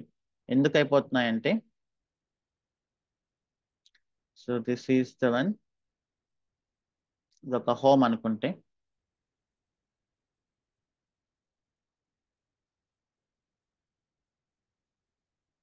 సో ఈ హోమ్ కి ఒక ఇంటర్నెట్ కనెక్షన్ అనేది ఉంటుంది.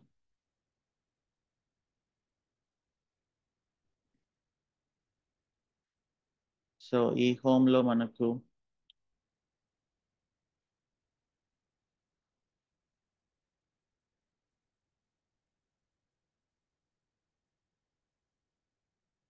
ల్యాప్టాప్స్ ఉంటాయి, మొబైల్స్ ఉంటాయి, టీవీలు ఉంటాయి, అన్నీ ఉంటాయి. సో వీటికి ఐపీ అడ్రస్ ఇచ్చేది ఎవరు? మోడెమ్. సో మోడెమ్ నుంచి మనకు ఐపీ అడ్రస్ అనేది వస్తుంది.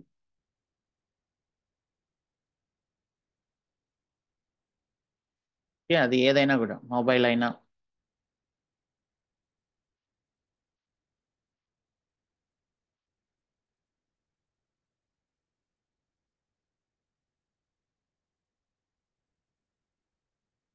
టీవీ అయినా, రెఫ్రిజిరేటర్ అయినా, ఏదైనా కూడా మనకు ఐపీ అడ్రస్ అనేది మోడెమ్ నుంచి వస్తుంది.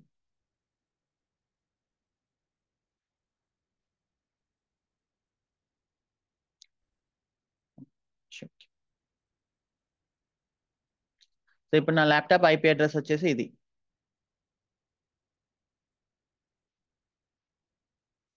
అలానే నా మొబైల్కి ఒక ఐపీ అడ్రస్ ఉంటుంది. సో అది .7 అయి ఉండొచ్చు. అలానే నా టీవీకి ఒక ఐపీ అడ్రస్ ఉంటుంది, అది .8 అయి ఉండొచ్చు. ఇప్పుడు ఈ టీవీ వెళ్ళి ఈ ల్యాప్టాప్ ని కనెక్ట్ అవ్వాలి అంటే ఇక్కడ నేను ఇక్కడ ఇందాక మీకు బ్రౌజర్ లో చూపించిన ఐపీ అడ్రస్ ఇదన్నమాట, public IP modem.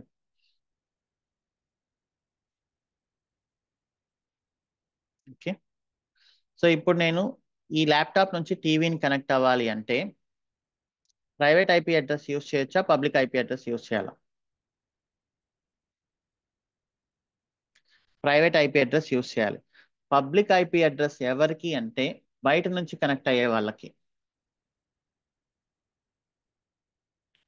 So communication అనేది with in the network, this is my home network.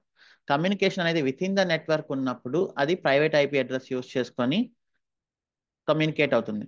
Communication అనేది మీరు ఒకవేళ facebook.com అనేది యూస్ చేశారనుకోండి, facebook.com సర్వర్ దగ్గర ఏ ఐపీ అడ్రస్ లాగిన్ అవుతుంది? ఫర్ ఎగ్జాంపుల్ నేను ఫేస్బుక్ ఇక్కడ పెట్టాను, మీరు facebook.com అనేది మీ ల్యాప్టాప్లో బ్రౌజ్ చేశారు, ఫేస్బుక్ దగ్గర ఏ ఐపీ అడ్రస్ లాగ్ అవుతుంది? పబ్లిక్ ఐపీ అడ్రస్ లాగ్ అవుతుంది. సో దీంట్లో ఏమున్నాయి ఎంత ఉన్నాయి అనేది అనవసరం ఫేస్బుక్కి. నాకు ఫేస్బుక్ ఐపీ అడ్రస్ ఏ హోమ్ నుంచి వచ్చింది అనేది తెలుస్తుంది తప్ప ఆ హోమ్లో ఏ ల్యాప్టాప్ నుంచి వచ్చింది, ఏ మొబైల్ నుంచి వచ్చింది అనేది ఫేస్బుక్ అనవసరం. ఫేస్బుక్ బ్లాక్ చేయాలి అనుకుంటే మొత్తం దీన్ని బ్లాక్ చేస్తుంది. ఒకవేళ మీకు గుర్తునింటే ఐఆర్సిటిసి వాళ్ళు ఒక ఐపీ అడ్రస్ బేస్ పైన కొన్ని టికెట్స్ అనేది వాళ్ళ లిమిట్ పెట్టారు, ఒక ఐపీ అడ్రస్ మీద 1 or 2. ఈ ల్యాప్టాప్ లోంచి నేను ఒక 2 టికెట్స్ బుక్ చేశానంటే ఈ మొబైల్ లోంచి మళ్ళీ 2 టికెట్లు నేను బుక్ చేయలేను. ఎందుకంటే ఐఆర్సిటీస్ వాళ్ళు ఏం చేస్తారు, ఈ పబ్లిక్ ఐపీ అడ్రస్ మాత్రమే చూస్తారు. దాని లోపల ఎన్ని ల్యాప్టాప్స్ ఎన్ని మొబైల్స్ ఉన్నాయనేది వాళ్ళకి అవసరం లేదు, వాళ్ళకి తెలియదు కూడా.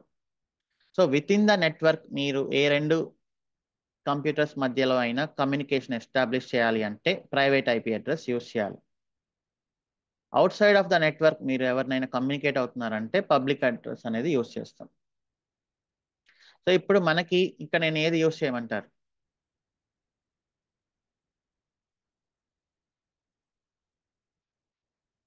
సో మనం ప్రైవేట్ ఐపీ అడ్రస్ యూస్ చేయాలి, ఎందుకంటే ఇది మన మన ప్రాజెక్ట్ కదా, with in the project. So ఇది విత్ ఇన్ ద ప్రాజెక్ట్ మనకు ఇక్కడ డేటాబేస్ ఉంది,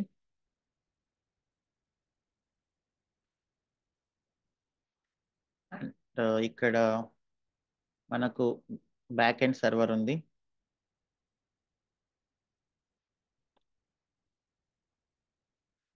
దిస్ ఇస్ DB.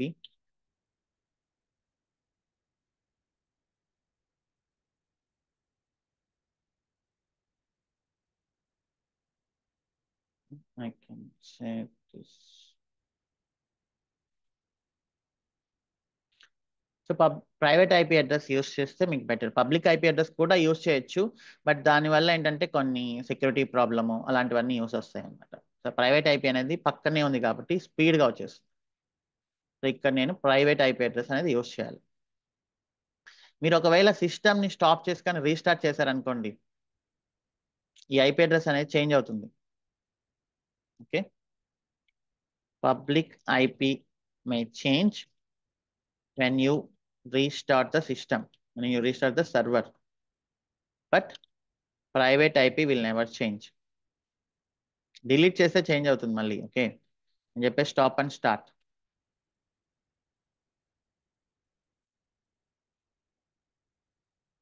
సో ఇప్పుడు నేను ఇక్కడ ఇది కాపీ చేసి ఇక్కడ నేను ప్రైవేట్ ఐపీ ఇవ్వాలి. సో ఆ కోడ్స్ అవన్నీ కొంచెం జాగ్రత్త. సో అది దాంట్లో సింటాక్స్ ప్రాబ్లమ్స్ రాకూడదు. సో డేటాబేస్ యొక్క ప్రైవేట్ ఐపీ అడ్రస్. ఓకే, చూడండి ఎక్స్ట్రా స్పేసెస్ కానీ కోడ్స్ కానీ అవన్నీ కొంచెం జాగ్రత్త, సేవ్ చేయండి.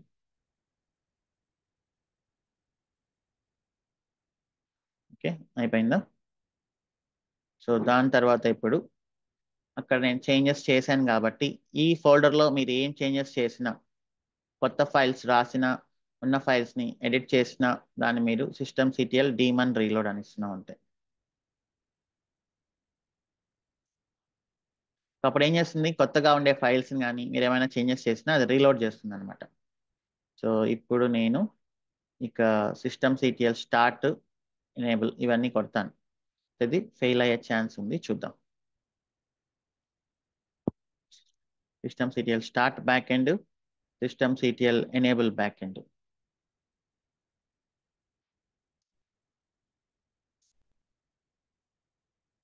ఓకేనా? సో ఎనేబుల్ చేశాను.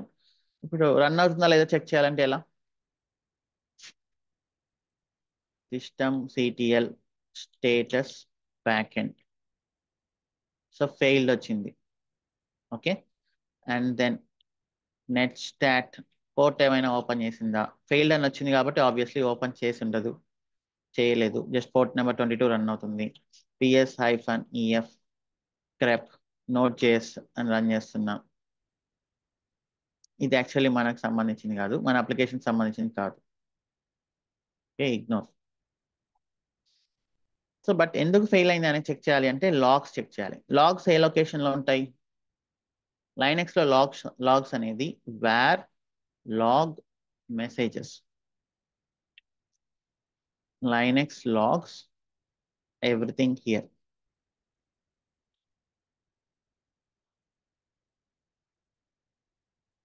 ఓకే, సో ఇప్పుడు నేను అది ఓపెన్ చేయాలి అంటే లెస్ అనే కమాండ్ యూస్ చేస్తున్నా ఓపెన్ చేయడానికి.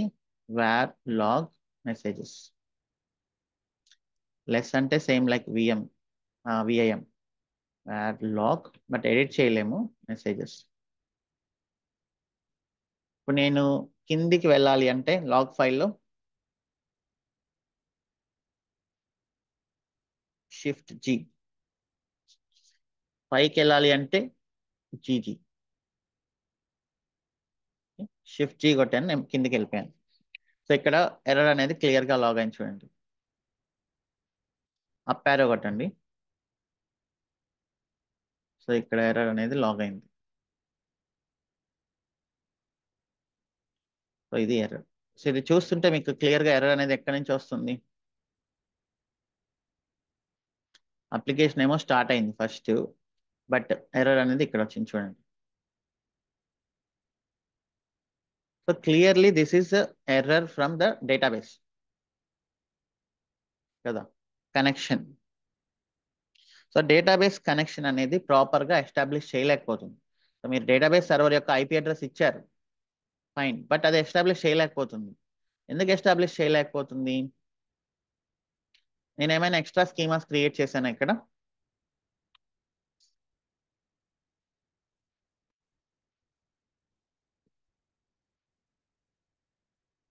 సో ఇవన్నీ డిఫాల్ట్ స్కీమా. అంటే నేనేం చెప్పాను? వార్డ్రోబ్ అని చెప్పాను. Like wardrobe. సో ఇక్కడ నేను మిమ్మల్ని వెళ్ళి ఒక వార్డ్రోబ్లో ఏదో కొన్ని ఐటమ్స్ నేను ప్లేస్ చేయమని చెప్పినప్పుడు అక్కడ వార్డ్రోబ్ ఉండాలి కదా ఫస్ట్. సో ఇక్కడ నేను వార్డ్రోబ్ అనేది క్రియేట్ చేయలేదు ఎక్స్పెన్స్ ప్రాజెక్ట్ కోసం, ఇదంతా డిఫాల్ట్ గా MySQL ఇచ్చింది. సో ఇక్కడ మనం ఏం చేయాలి? First create a schema for expense, schema అన్న ఆర్ డేటాబేస్ అయినా ఓకే, పోతా సేమ్. సో దాని తర్వాత స్కీమాలో ఏముంటాయి? సో నిన్న మనం డిస్కస్ చేసాం కదా, స్కీమాలో టేబుల్స్ ఉంటాయి. సో టేబుల్ కూడా మీరు క్రియేట్ చేయాలి. సో నేను ఇదంతా వార్డ్రోబ్లో ఉండే అల్మార్లు ఇవన్నీ క్రియేట్ చేస్తే నేను ఎవరినైనా వెళ్ళి అక్కడ ఏదైనా ఒక బట్టలో ప్లేస్ చేయమంటే చేస్తారు. అవేం చేయకుండా నువ్వు డైరెక్ట్గా వెళ్ళేసి అక్కడ పెట్టేసి అంటే ఎక్కడ పెట్టాలని? సో దట్ ఈస్ హౌ ఈ బ్యాక్ ఎండ్ అనేది కనెక్ట్ అవుతుంది.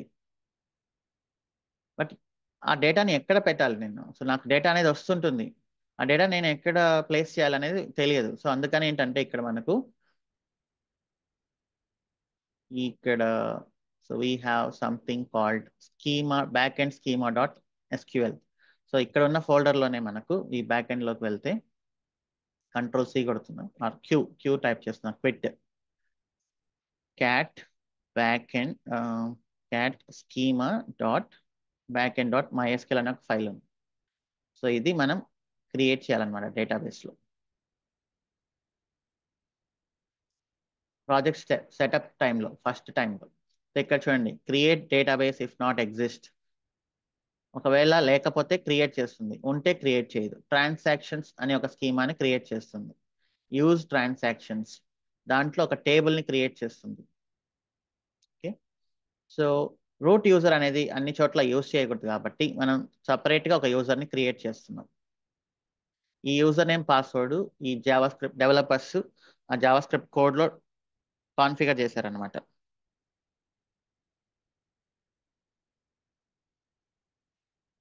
ఓకే, సో ఇది మనం రన్ చేయాలి. ఇది రన్ చేస్తే అప్పుడు డేటాబేస్లో లోడ్ అవుతుంది. ఇది వన్ టైం యాక్టివిటీ అనమాట. ఇది ఏదైనా డేటాబేస్ అడ్మినిస్ట్రేటర్స్ అయినా చేయొచ్చు, మనకు వాళ్ళకు స్క్రిప్ట్ ఇస్తే మనం అయినా రన్ చేయొచ్చు, ఏదైనా చేయొచ్చు. సో ఇప్పుడు డేటాబేస్ సర్వర్ ఇక్కడ ఉంది. అప్లికేషన్ సర్వర్లో మనకు ఎస్క్యూఎల్ ఫైల్ ఉంది. నేను దీని నుంచి దీనికి కనెక్ట్ అవ్వాలంటే నాకు ఏం కావాలి? This is the server. నాకు ఇక్కడ ఏం కావాలి?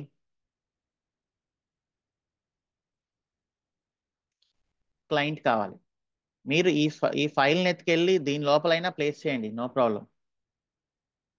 ఆర్ ఇక్కడైనా చేయండి, ఎక్కడి నుంచి అయినా చేయండి. నాకు కావాల్సింది ఏంటంటే ఇక్కడ ఒక స్కీమా క్రియేట్ అవ్వాలి. ఓకే, ఆ స్కీమాలో టేబుల్స్ క్రియేట్ అవ్వాలి, ఒక యూజర్ క్రియేట్ అవ్వాలి, ఆ యూజర్కి యాక్సెస్ అనేది ఇవ్వాలి. సో మీరు అది బ్యాక్ ఎండ్ సర్వర్లోంచి చేస్తారా, డేటాబేస్ సర్వర్లో నుంచి చేస్తారా అనేది మీ ఇష్టం.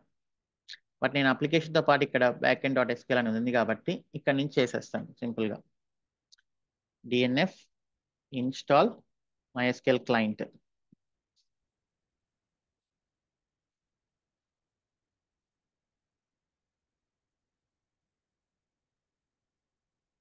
ఓకే, MySQL క్లయింట్ అయితే ఇన్స్టాల్ అయిపోయింది.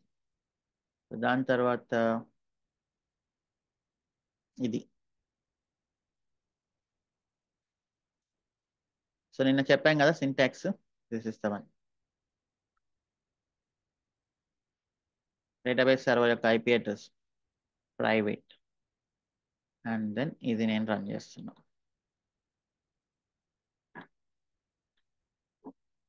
సో ఇప్పుడు ఏమైందంటే రన్ అయిపోయింది సక్సెస్ఫుల్గా. ఇది ఇన్పుట్ చూడండి, అవుట్పుట్ అంటే గ్రేటర్ దాన్, ఇన్పుట్ అంటే లెస్ దాన్.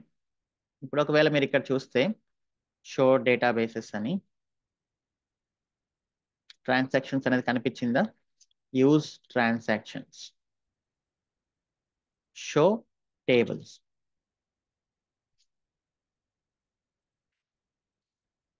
సో ఇప్పుడు ఒక ర్యాక్ అనేది క్రియేట్ అయింది, ఒక వార్డ్రోబ్ అనేది క్రియేట్ అయింది అన్నట్లు. సో నేను ఇక్కడి నుంచి కూడా కనెక్ట్ అవ్వచ్చు. సో ఇదే command, show databases. Right, so మీరు ఎక్కడి నుంచి అయినా వెరిఫై చేసుకోవచ్చు అయిందా లేదా అని. సో ఇప్పుడు అయింది కాబట్టి ఇప్పుడు నేను ఒకసారి system CTL restart back end అని ఇచ్చానంటే, సో ఇప్పుడు చెక్ చేద్దాం status.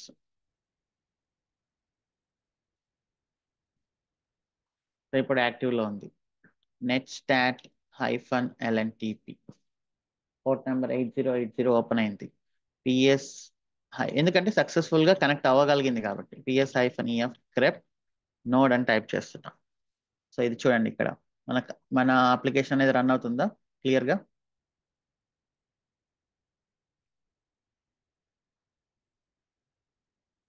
Right, so mostly back end applications అన్ని ఎప్పుడు కూడా పోర్ట్ నెంబర్ 8080నే ఓపెన్ చేస్తాయి.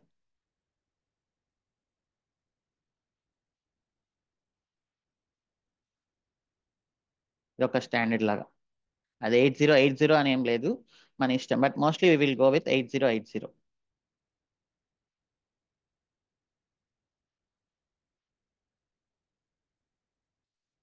Okay, so will take 5 minutes break and then we'll come back.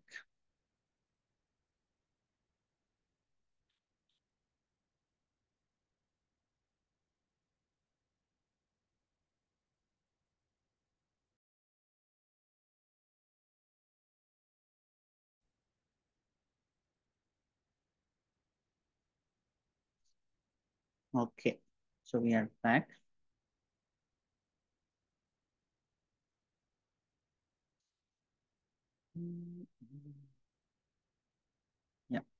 So ఇది మీరు ఈ రోజంతా ఇలా ప్రాక్టీస్ చేయండి.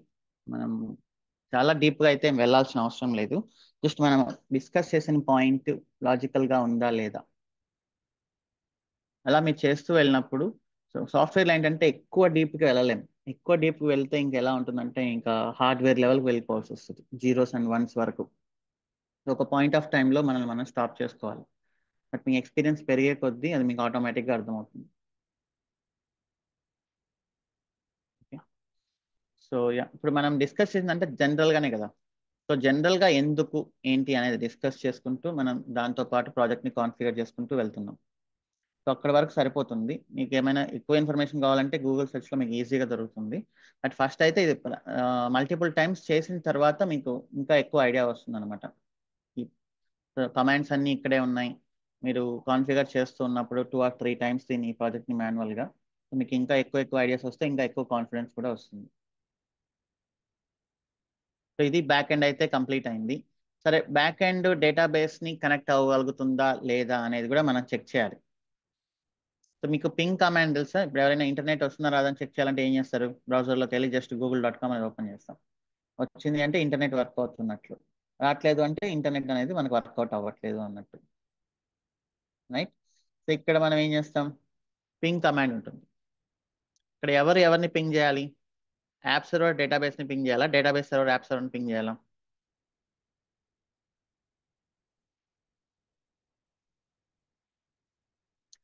యాప్ టు డీబీ, ఎందుకంటే యాపే కదా డీబీని కనెక్ట్ అవుతుంది. సో ఫస్ట్ ఎప్పుడైనా మనం పింగ్ చేయాలి అంటే పింగ్ బ్యాక్ ఎండ్ లోంచి ping database server IP address. So database server అసలు బతుకుందా లేదా అనేది మనం మన సైడ్ నుంచి ఎవ్రీథింగ్ కాన్ఫిగర్ చేసాం. రైట్. ఈ డేటాబేస్ స్కీమాలు క్రియేట్ చేసాం, స్టిల్ అప్లికేషన్ అనేది వర్కౌట్ అవ్వట్లేదు అంటే అసలు అటు సైడ్ డేటాబేస్ అనేది బతుకుందా లేదా అని చెక్ చేయాలి అంటే ఇది ping space IP address. So ఇది ఒక trouble shooting command, one of the trouble shooting command, ping IP address. So దీని తర్వాత ఓకే, డేటాబేస్ సర్వర్ బతికే ఉన్నట్లుంది. ఇక అసలు ఆ డేటాబేస్ సర్వర్ పోర్ట్ నెంబర్ ఏంటి?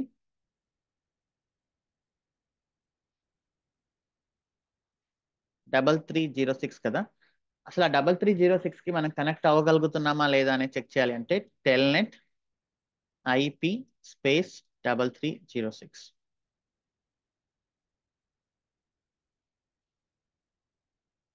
సో ఇక్కడ నేను టెలిఫోన్ చేస్తున్నా, టెల్నెట్ ఐపీ అడ్రస్ స్పేస్ 3306. ఈ పోర్ట్ నెంబర్ అక్కడ ఓపెన్ అయింది అంటే మీనింగ్ ఏంటి? డేటాబేస్ రన్ అవుతుంది అని. ఇక్కడ మీకు కనెక్టెడ్ అని వచ్చింది అంటే ఏంటి? మీ బ్యాక్ ఎండ్ డేటాబేస్ సర్వర్ని కనెక్ట్ అవ్వగలుగుతుంది అని. ఓకే. రెండు కమాండ్స్ యూస్ చేసి మీరు అసలు ఈ వేకెండ్ అనేది డేటాబేస్ని కనెక్ట్ అవ్వగలుగుతుందా లేదా అనేది కూడా చెక్ చేయొచ్చు.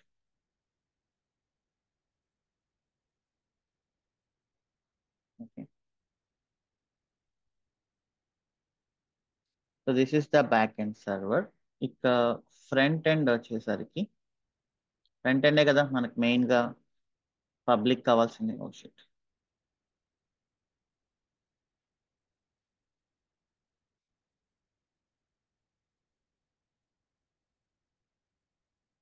ఇప్పుడు నేను ఫ్రంట్ ఎండ్ సర్వర్ కూడా క్రియేట్ చేయాలి.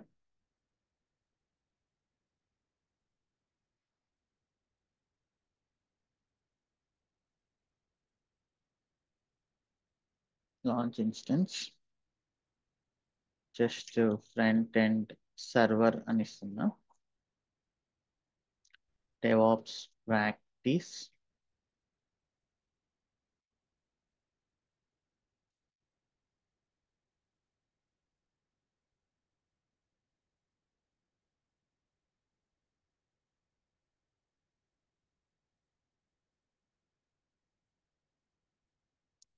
t3.micro, proceed without key pair, allow all, and launch instance.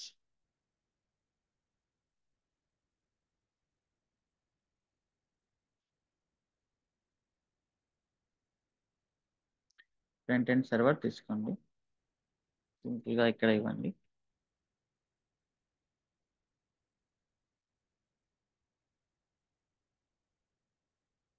కొంచెం టైం పడుతుంది, 1 or 2 minutes usually.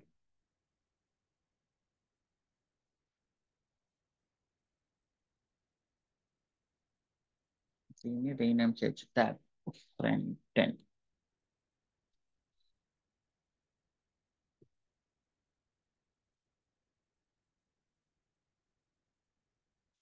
Restart.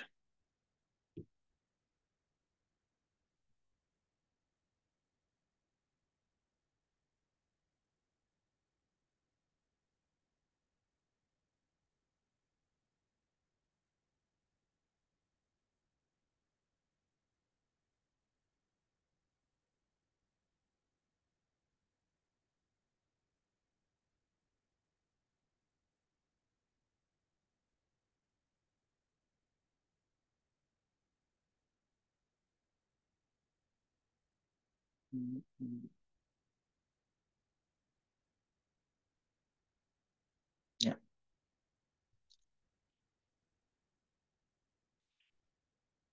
So front end applications నేను చెప్పాను కదా, those are static applications like HTML and CSS. So దాన్ని మనం Nginx లో ఇన్స్టాల్ చేస్తాం. DNF. సో ఫస్ట్ Nginx అనేది ఇన్స్టాల్ చేయాలి. సో దీని గురించి మనం చూద్దాం.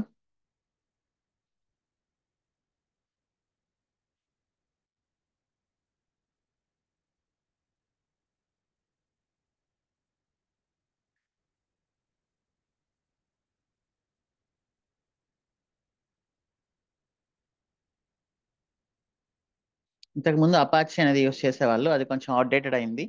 Nginx అనేది చాలా పవర్ఫుల్. ఇప్పుడు అందరూ Nginx యూస్ చేస్తున్నారు అనమాట.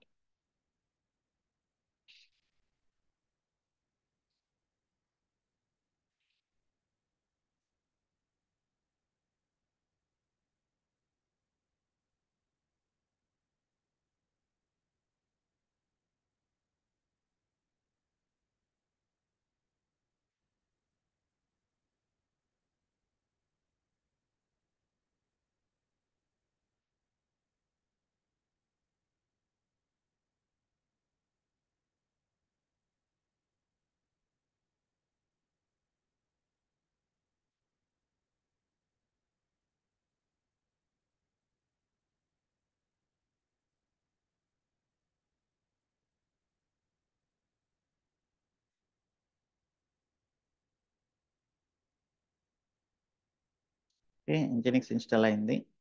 systemctl start Nginx. DNF తో ఇన్స్టాల్ చేసిన వాటికి systemctl సర్వీసెస్ అనేది ఆటోమేటిక్గా వచ్చేస్తాయి. Okay, and systemctl enable, and then ఇక్కడ Nginx ఫోల్డర్ స్ట్రక్చర్ కొంచెం అర్థం చేసుకోవాలి మనం. Configuration mostly etc/nginx. జనరల్గా ETC అంటే ఎక్స్ట్రా కాన్ఫిగరేషన్. ఫోల్డర్ స్ట్రక్చర్ గురించి కూడా మనం చూద్దాం. So Nginx configuration is here. /usr/share/nginx/html. Here you need to place your websites.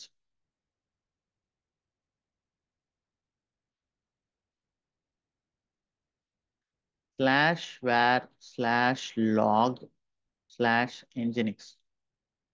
Here Nginx places the logs. Okay,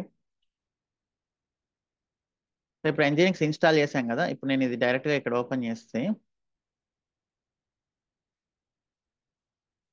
నాకు వెల్కమ్ టు Nginx పేజ్ వస్తుంది. Okay, so Nginx install అయింది. Red hat Linux అనే operating సిస్టంలో అనేది వస్తుంది ఇక్కడ. Right, so నాకు ఇలా వద్దు, నాకు నా వెబ్సైట్ కావాలి కాబట్టి ఈ డిఫాల్ట్ వెబ్సైట్ని నేను డిలీట్ చేయాలి. డిలీట్ చేయాలంటే నేను ఏం చెప్పాను, ఎక్కడ ఉంటుంది website? USR share nginx HTML అనే ఫోల్డర్లో ఉంటుంది. ఇక్కడికి నేను వెళ్ళి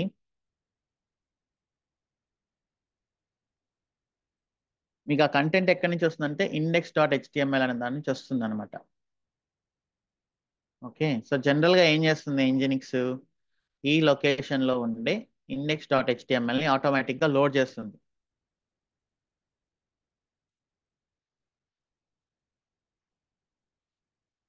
load automatically when you hit IP address. So జనరల్గా దాంట్లో వెల్కమ్ పేజ్లు, టెస్ట్ పేజ్లు అట్లా ఉంటాయి. బట్ మనం ప్రాజెక్టే పెడుతున్నాం కాబట్టి మనకు అవసరం లేదు ఇదంతా. ఈ కంటెంట్ అంతా నేను డిలీట్ చేసేస్తా. RM-RF స్టార్ అని ఇచ్చేయచ్చు. ఓకే, ఆర్ఎల్స్ మీరు బయట ఒకవేళ ఉంటే ఇక్కడే కమాండ్ ఉంది చూడండి, RM-RF అంటే మొత్తం రికర్సివ్గా ఫోర్స్డ్గా డిలీట్ చేయమని. F for force. HTML ఫోల్డర్లో ఉండే కంటెంట్ మొత్తం డిలీట్ చేశాను, ఎందుకంటే దట్ ఈస్ డిఫాల్ట్, మనకు అవసరం లేదు. ఇప్పుడు నేను నా డెవలపర్స్ రాసిన కోడ్ని డౌన్లోడ్ చేస్తున్నాను టెంప్ డైరెక్టరీలోకి. ఓకే, సో తర్వాత ఈ HTML డైరెక్టరీలోకి వెళ్ళి ఈ డౌన్లోడ్ చేసిన ఆ కోడ్ని ఇక్కడ అన్జిప్ చేస్తున్నాం. సో ఇది మన వెబ్సైట్ యొక్క కోడ్, index.html స్టాటిక్. ఇది .html అంటే HTML సైట్స్ అన్నట్లు, రైట్? సో ఇప్పుడు సమ్హౌ ఈ వెబ్ సర్వర్కి యాప్ సర్వర్ యొక్క ఐపీ అడ్రస్ తెలియాలి కదా. యాప్ సర్వర్కి ఎలా అయితే మనం DB సర్వర్ యొక్క ఐపీ అడ్రస్ ఇచ్చామో, వెబ్ సర్వర్కి యాప్ సర్వర్ యొక్క ఐపీ అడ్రస్ కూడా తెలియాలి. సో అలా తెలియాలి అంటే ఎక్కడో దగ్గర కాన్ఫిగర్ చేయాలి. ఆ కాన్ఫిగరేషన్ ఎక్కడ ఉంటుంది అంటే ఇక్కడ, ఇందాక చెప్పాను కదా ETC Nginx అని. సో ఇక్కడ వెళ్ళి మనం కాన్ఫిగర్ చేయాలి. ఓకే, నో వరీస్, టుమారో ఇదంతా మనం రిపీట్ చేస్తాం. ఇక్కడ వెళ్ళి, సో ఈ కంటెంట్ కూడా ఇక్కడే ఉంది చూడండి. బట్ ఇక్కడ లోకల్ హోస్ట్ అనేది కాకుండా I need to place public IP or private IP of back end. ఏది ప్లేస్ చేయాలి? Private IP of back end server. So make sure you don't have extra spaces, అలాంటివి ఏమి ఉండకుండా చూసుకోండి. సో ఇది రేపు చూద్దాం. రేపు కొన్ని కాన్సెప్ట్స్ ఉన్నాయి, DNS, reverse proxy, forward proxy అంతా.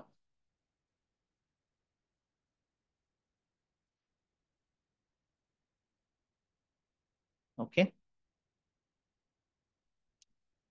సో నేను చెప్పాను కదా ETC Nginx అనే ఫోల్డర్లో కాన్ఫిగరేషన్ ఉంటుంది. సో దాంట్లో default.t అని పెట్టి ఇక్కడ మనం క్రియేట్ చేసాం.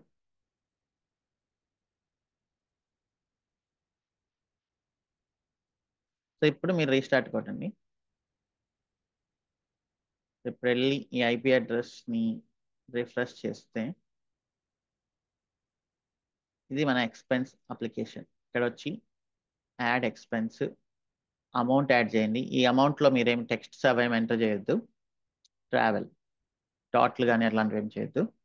యాడ్, సో అలానే 100 ఫుడ్. సో ఇదంతా అల్టిమేట్గా ఎక్కడికి వెళ్తుంది? డేటా ఎక్కడికి వెళ్తుంది అల్టిమేట్గా? డేటాబేస్లోకి వెళ్తుంది. మీరు మీ డేటాబేస్లో ఇప్పుడు నేను ఆల్రెడీ ట్రాన్సాక్షన్స్లో ఉన్నా కదా, సెలెక్ట్ స్టార్ ఫ్రమ్ ట్రాన్సాక్షన్స్ అని ఇచ్చాను అంటే నా డేటా ఇక్కడ వచ్చింది చూడండి. సో డేటాబేస్లో డేటాని సేవ్ చేయడానికి మనం ఇన్ని ఫీట్లు చేస్తున్నాం ఫైనల్గా. సో ఫేస్బుక్లో అయితే ఎలా డేటా అవుతుందో, ఎలా డేటా స్టోర్ అవుతుందో అనేది. So web server normal persons చూడడానికి, ఈజీగా ఎంటర్ చేయడానికి అదొక ఇంటర్ఫేస్ అనమాట. సో దీంట్లో మీరు ఏదైతే ఎంటర్ చేస్తున్నారో ఈ వెబ్ సర్వర్ దాన్ని ఏం చేస్తుంది? బ్యాక్ ఎండ్ సర్వర్కి పంపిస్తుంది. ఈ బ్యాక్ ఎండ్ సర్వర్ దాన్ని రిసీవ్ చేసుకొని డేటాబేస్ పైన CRUD ఆపరేషన్స్ చేస్తుంది. So what is this operation? ఈ ఆపరేషన్ ఏంటి? ఇది రీడ్ ఆపరేషన్ కదా. ఇక్కడ నేను డిలీట్ కొట్టానంటే మొత్తం డిలీట్ అయిపోయాయి.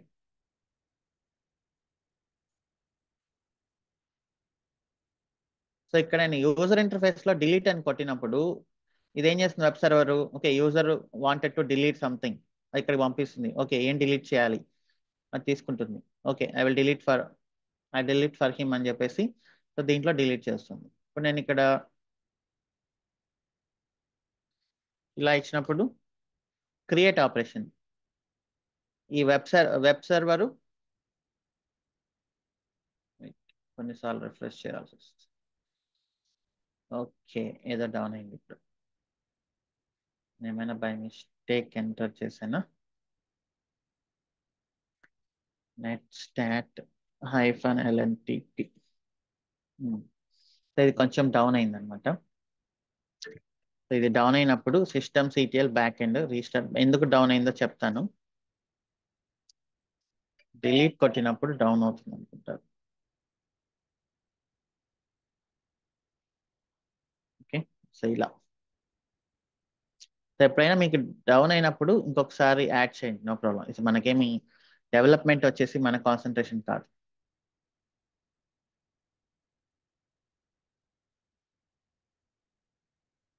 యూజువల్లీ డిలీట్ కొడుతుంటే ఎందుకో డౌన్ అవుతుంది ఈ అప్లికేషన్. అవ్వలేదే. సో యూజువల్గా ఇక్కడ ఈ అమౌంట్ ప్లేస్లో మీరు అమౌంట్ కాకుండా ఇంకేదైనా ఇచ్చారనుకోండి, సో అప్పుడు దాన్ని హ్యాండిల్ చేయలేక అది అప్పుడు డౌన్ అవుతుంది యాక్చువల్గా.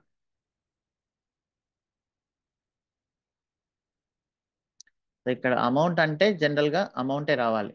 సో కానీ ఇక్కడ జనరల్గా ఏం చేయాలి, మీరు యాడ్ కొట్టినప్పుడు ఒకవేళ దీంట్లో క్యారెక్టర్స్ కానీ ఇచ్చారంటే అది మనకి ప్రాపర్గా చెప్పాలి. You have to enter only amount in the field అని. సో మనం డెవలప్మెంట్ అనేది అది డెవలప్మెంట్ మిస్టేక్, మన మిస్టేక్ కాదు. ఓకే, ఇలా డౌన్ అయినప్పుడు మీరు ఒకసారి మాన్యువల్గా వెళ్ళి రీస్టార్ట్ కొట్టండి.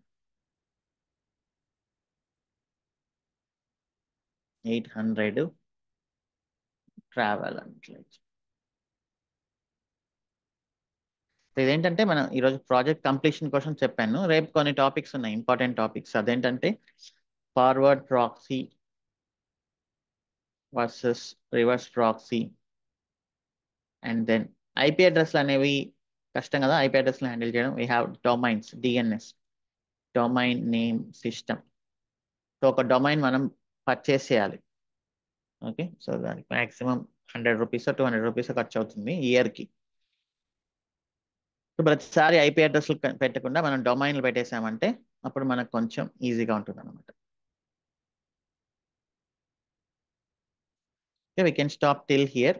ఈ రోజుకైతే ఇది మీరు ప్రాక్టీస్ చేయండి. రేపు ఇంకోసారి ప్రాక్టీస్ చేద్దాం with understanding reverse proxy and domain, అదంతా చెక్ చేసుకోండి. Hi, your Sai Malapati.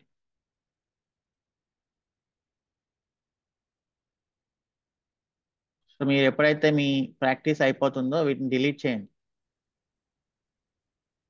అవునా? Yeah, hi, your Sai Malapati. Instance launch చేసినప్పుడు అది ప్రాక్టీస్ డెవాప్స్ అది రావట్లేదు అన్న. ఆర్హెచ్ రెడ్ హ్యాట్ వస్తుంది, మీరు ఎగ్జాక్ట్లీ ఇలా టైప్ చేయాలి, స్పెల్లింగ్ ఎగ్జాక్ట్ గా మిస్టేక్ చేయకూడదు. లేదండి. నో, త్రీ ఇప్పుడు నేను ఫోర్ టైమ్స్ చేశాను కదా మేము. DevOps hyphen practice spelling exactly check చేసుకోండి, కావాలంటే కాపీ పేస్ట్ చేయండి అక్కడ. నేను సేమ్ కాపీ చేసి 2 3 టైమ్స్ చెక్ చేసి రావట్లేదు అందుకే. నేను ఇదంతా అట్లానే కదా బ్రో చేశాను. ఓకే. ఒకసారి చూడండి. Okay, Rajasekhar.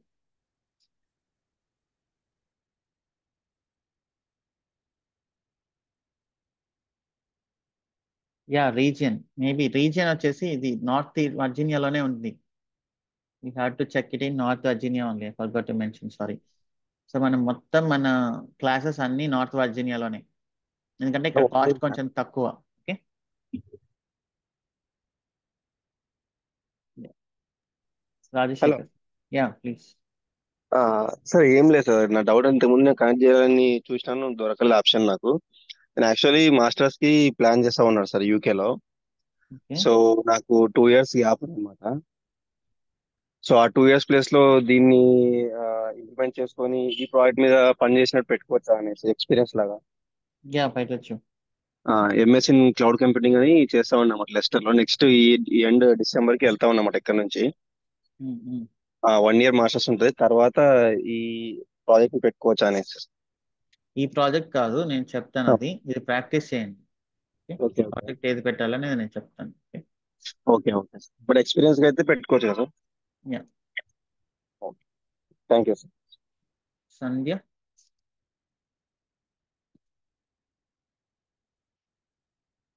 Sandhya. Okay, Pathan Naziya Tasleem. Hi Shiva, good morning. Hi, good morning. Shiva, just want to have a concern. What are all the other softwares we need to install and be ready? So these are the client softwares, and we need VS Code, Okay. and Putty or Super Putty or Mobextrum. That's all. Okay. And today you use And that Git Bash. Git Bash is also mandatory. Yeah. today you use Super Putty, Yes. right? Correct. Okay, because he was saying that for Windows it won't be No, for so. few Windows, if there is some misconfiguration or error in Windows OS that we are not aware actually, so you may not run Super Putty. But for instead of that, you can use Mobextrum. Yeah, I'll show you now. Okay.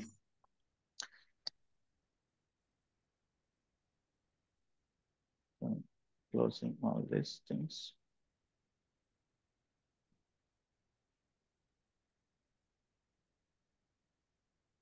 One second.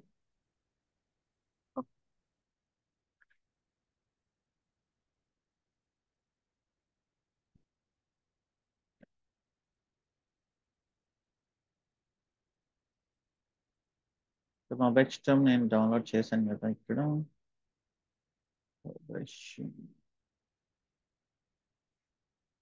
ఇది మీరు చేయండి. Okay, చూద్దాం. So ఇంతే, ఇంకా ఇవన్నీ client softwares. వీటికి ఏం పెద్ద విఎస్ కోడ్ కొంచెం మెమరీ ఎక్కువ కన్జ్యూమ్ అవుతుంది. సో ఇంకా అంతకు మించి మనం ఎలాంటి సాఫ్ట్వేర్స్ యూస్ చేయం. Okay, Shiva. Thank you. Srinivas.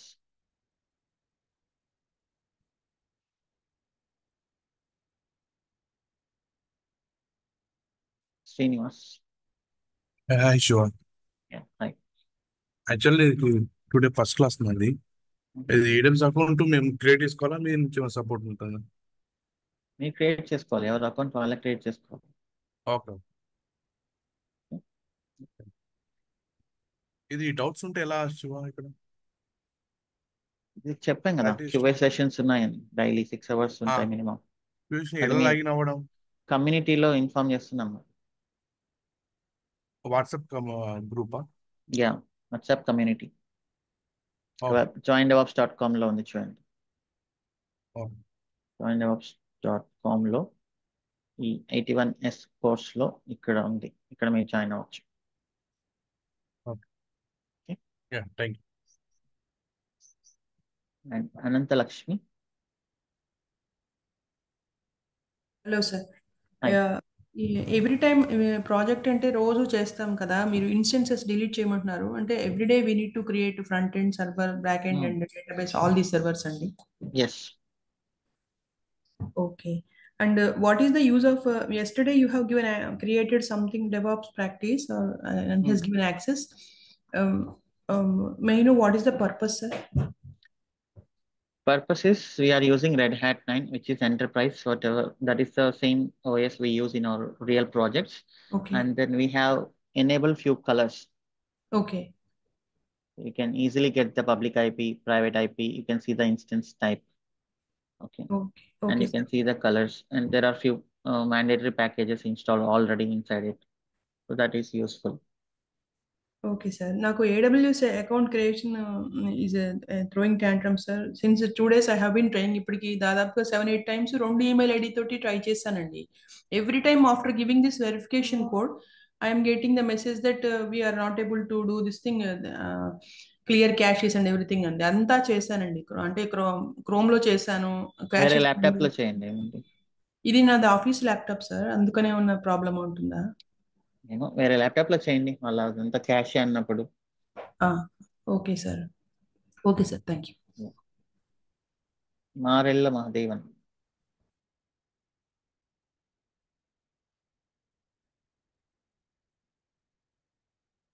Marella Mahadevan. Sorry, Shiva. Can I speak? Yeah. But Who is this? honestly, Yeah.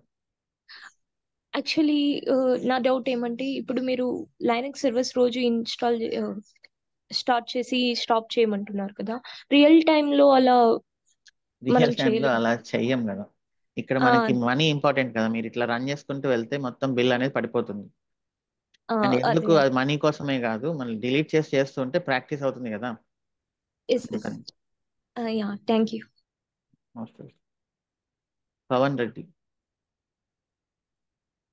మారేళ్ళ Mahadevan, not able to hear you. Pavan Reddy. Chaitanya Jonnadula. Hi hi. మీరు ఇందాక ప్రాజెక్ట్ మనం ఇంపోర్ట్ చేసాం కదా, మీరు ఒక URL ద్వారా కర్వ్ కమాండ్ ద్వారా, దాంట్లో డిపెండెన్సీస్ ఒక హోల్ ఫైల్లో పెట్టారు కదా మీరు, అది మీరు జనరేట్ చేసిందా సార్? డిపెండెన్సీస్ మనం రియల్ టైం డెవలపర్స్ రాస్తారు. అవి డెవలపర్స్ రాస్తారా? Yeah, everything this entire code is by developers. Okay. ఈ వర్షన్స్ అన్ని వాళ్ళే రాసి వాళ్ళే మనకి. ఫిక్స్ చేస్తారు. ఎస్. ఓకే సార్, ఇదే నా doubt. Mohan Sai. Hello, hi. Hi Shiva garu. నా డౌట్ ఏంటంటే ఇప్పుడు మనకి ఇప్పుడు present hi Shiva. Wait please, someone is speaking. Yeah. Mohan Hello. Sai. Yes Mohan Sai. Yes yes Shiva garu, web server లో మనం NGX యూజ్ చేసాం కదా, బట్ ఇంతకు ముందు అపాచీ యూజ్ చేయొచ్చు అన్నారు కదా, అపాచీ సర్వర్. సో ఇప్పుడు మనం ఏ సర్వర్, ఏ ప్యాకేజ్ యూజ్ చేసినా ప్రాసెస్ అయితే సేమ్ కదా, లైక్ యా, ప్రాసెస్ అయితే సేమ్, ఏదైనా యూస్ చేయొచ్చు. ఓకే, బట్ API సర్వర్ అయితే చేంజ్ అవుతుంది కదా, లైక్ నోట్ JS కి, జావాకి. యా, నోట్ జేఎస్ జావాకి సర్వర్స్ ఇన్బిల్ట్ ఉంటాయి అన్నమాట. Okay, so syntaxes will also change, right? Syntax అనేది ఆబ్వియస్లీ చేంజ్ అవుతుంది కదా, ఓకే. ప్రోగ్రామ్ కి ఇంకో ప్రోగ్రామ్ సింటాక్స్ అనేది చేంజ్ అవుతుంది. Yeah okay okay. Yes Pawan Reddy. Hi Shiva. Hi Pawan. Shiva, మీరు పింగ్ చేస్తారు కదా, బ్యాక్ ఎండ్ సర్వర్ నుంచి డేటాబేస్ పింగ్ చేస్తారు కదా, సో అది అప్ లో ఉందా డౌన్ లో ఉందా అని. బట్ పింగ్ చేసిన తర్వాత రిజల్ట్ ని బట్టి మనకి ఎలా తెలుస్తుంది? Can please show me once? ఇక్కడ ఏముంది, పింగ్ అని కొట్టేస్తే ఇక్కడ తెలుస్తుంది కదా, 65 వస్తుంది. రెస్పాన్స్ అనమాట ఇది. ఇదంతా రెస్పాన్స్ అన్నట్లు. It is response, it is responding, అందుకని నెక్స్ట్ అది వస్తుంది అనమాట. ఓకే, సో ఇలా మనకి రాకపోతే so server is down, right? Yeah, అంటే సర్వర్ ఈస్ డౌనా, కనెక్షన్ ప్రాబ్లమా, ఏదో ఒకటి. Okay okay okay Shiva. And Ramya.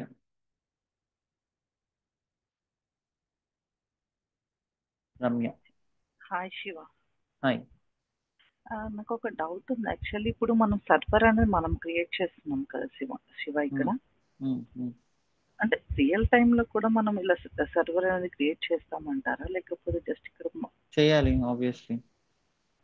So engineering server అనేది మనం క్రియేట్ చేస్తాం. ఎస్. ఓకే, ఇంజనీరింగ్ సర్వర్ మీద కూడా వాళ్ళు ఏమైనా క్వశ్చన్స్ అలా అడుగుతారంటారా శివ ఇంటర్వ్యూ, లైక్ మీరు ఎలా సర్వర్ క్రియేట్ అడగచ్చు, ఇంజనీరింగ్ డైరెక్టరీస్ ఏంటి అని అడగచ్చు. Okay okay.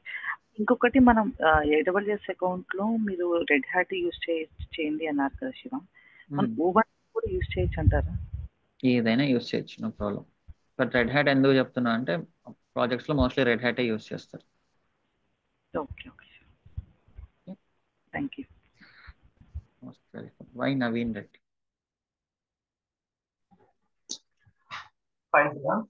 హాయ్.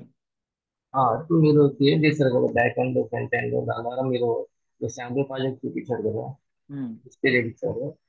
ఇక్కడ మనం ఇలాంటి డెవాప్స్ టూల్స్ యూజ్ చేయకుండా మన అప్లికేషన్ యూజ్ చేస్తున్నాం.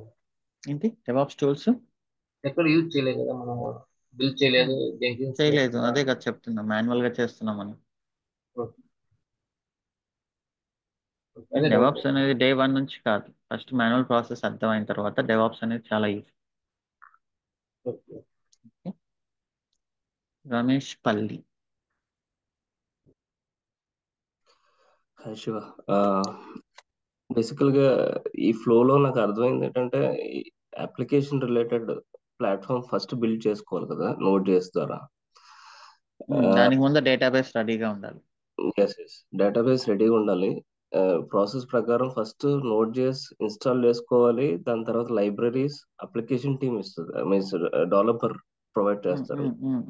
యా లైబ్రరీస్ మనం ఎన్పిఎం ఎందుకు యూజ్ చేస్తున్నాం ఇక్కడ యాక్చువల్ గా ఇన్ దట్ కేస్?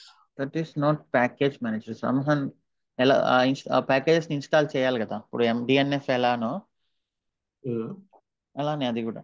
ఇప్పుడు డిఎన్ఎఫ్ ఇన్స్టాల్ అంటే డిఎన్ఎఫ్ ఏం చేస్తుంది, ఆ ఇంటర్నెట్ ప్యాకేజ్ లోకి నుంచి ఇన్స్టాల్ డౌన్లోడ్ చేసి ఇన్స్టాల్ చేస్తుంది. అలానే ఎన్పిఎం ఇన్స్టాల్ కూడా ఏంటంటే ప్యాకేజ్ డాట్ చేసాను రీడ్ చేసి దాంట్లో ఉండే డిపెండెన్సీస్ మొత్తం ఇంటర్నెట్ లోంచి డౌన్లోడ్ చేసి ఇన్స్టాల్ చేసి నోడ్ అండర్ స్కోర్ మాడ్యూల్స్ అనే ఒక డైరెక్టరీ క్రియేట్ చేసి అన్నిటిని అక్కడ పెడుతుంది. ఓకే, సపోజ్ ఇదే జావా అప్లికేషన్ తీసుకుందాం, నోట్ జేఎస్ కాకుండా. In that case same back end service అదే విధంగా వస్తుందా మనకి? బ్యాక్ ఎండ్ సర్వీసెస్ ప్లస్ మీరు ఇంకోటి పాయింట్ అవుట్ చేశారు అందులో, ఆ రెండు కనెక్షన్స్ SQL కి సేమ్ అదే విధంగా మనం సేమ్ అదే. ఇప్పుడు నేను క్లయింట్ గా ఒక ప్రాజెక్ట్ మీకు ఇస్తున్నాను అంటే మీరు డేటాబేస్ ఏం యూస్ చేస్తున్నారు, ఇప్పుడు రెస్టారెంట్ వాళ్ళు వచ్చి మీకు ఏమైనా చెప్తారా మీరు ఏ డేటాబేస్ యూస్ చేస్తున్నారు, ఏ బ్యాక్ ఎండ్ యూస్ చేస్తున్నారని? వాళ్ళు ఏం చెప్పరు. వాళ్ళకి కావాల్సింది ఏంటి, అప్లికేషన్ అనేది పర్ఫెక్ట్ గా వర్క్ అవుతుందా లేదా, స్పీడ్ గా ఉందా లేదా, డిఫెక్ట్స్ ఉన్నాయా డిఫెక్ట్స్ లేవా, ఇది వాళ్ళు చెక్ చేసుకుంటారు.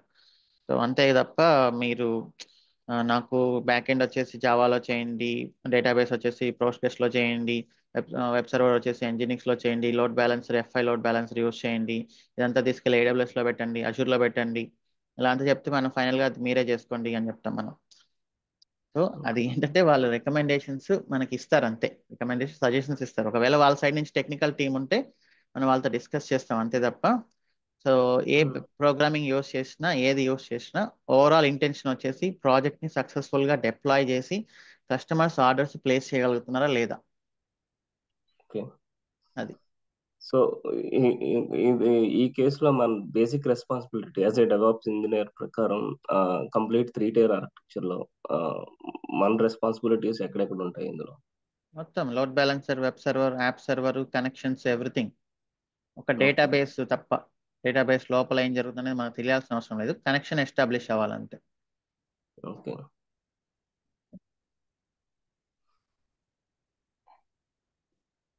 Okay, thank you so much. Ravi Guntur. Hi Shiva. Hi. ఎవరు? Yeah voice KSR Krishna. Yeah, Shiva. Actually, నేను లైనెక్స్ కి కొంచెం న్యూ దీంతోనే జాయిన్ అవుతున్నాను. యాక్చువల్గా ఇప్పుడు మీరు ఇవాళ సెషన్ తీసుకున్నారు కదా, అది కొంచెం మనం నోట్ డౌన్ చేసుకోవాలంటే ఎలా చేసుకోవాలి, మనం ప్రాక్టీస్ చేసుకోవడానికి బిఫోర్ ప్రాక్టీస్ చేసుకోవడానికి కొంచెం నోట్స్ లాగా తీసుకొని ప్రాక్టీస్ చేయాలా, లేకపోతే డైరెక్ట్ ప్రాక్టీస్ చేసుకోవచ్చా? నోట్స్ చేసుకుంటే మంచిది మీకు. నోట్స్ అనేది ఎప్పటికైనా ఎవరికైనా మంచిది. Even prime minister of India అయినా, ప్రెసిడెంట్ ఆఫ్ అమెరికా అయినా వాళ్ళ చేతిలో ఎప్పుడో ఒక నోట్స్ ఉంటుంది. Maintaining notes always a good thing. మీకు అర్థమైన పాయింట్స్, అర్థం కాని పాయింట్స్ అన్ని దాంట్లో రాసుకోవచ్చు. Thank you. ఇంకో క్వశ్చన్ ఏంటంటే, ప్రతిసారి మనం AWS నుంచి ఇన్స్టాన్స్ పుల్ చేసుకొని ఈ స్టెప్స్ అన్ని చేయాలా? డైలీ మనం యూస్ చేస్తుంది డైలీ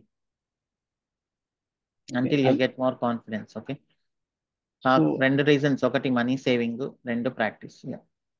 సో అయిన తర్వాత డిలీట్ చేసుకోవచ్చు. సో మనం ఎన్నిసార్లు క్రియేట్ చేసినా మనకి ఎక్స్ట్రా బిల్ పడడం అలా ఏముంటుంది? ప్రెసెంట్ అయితే ఏం పడదు,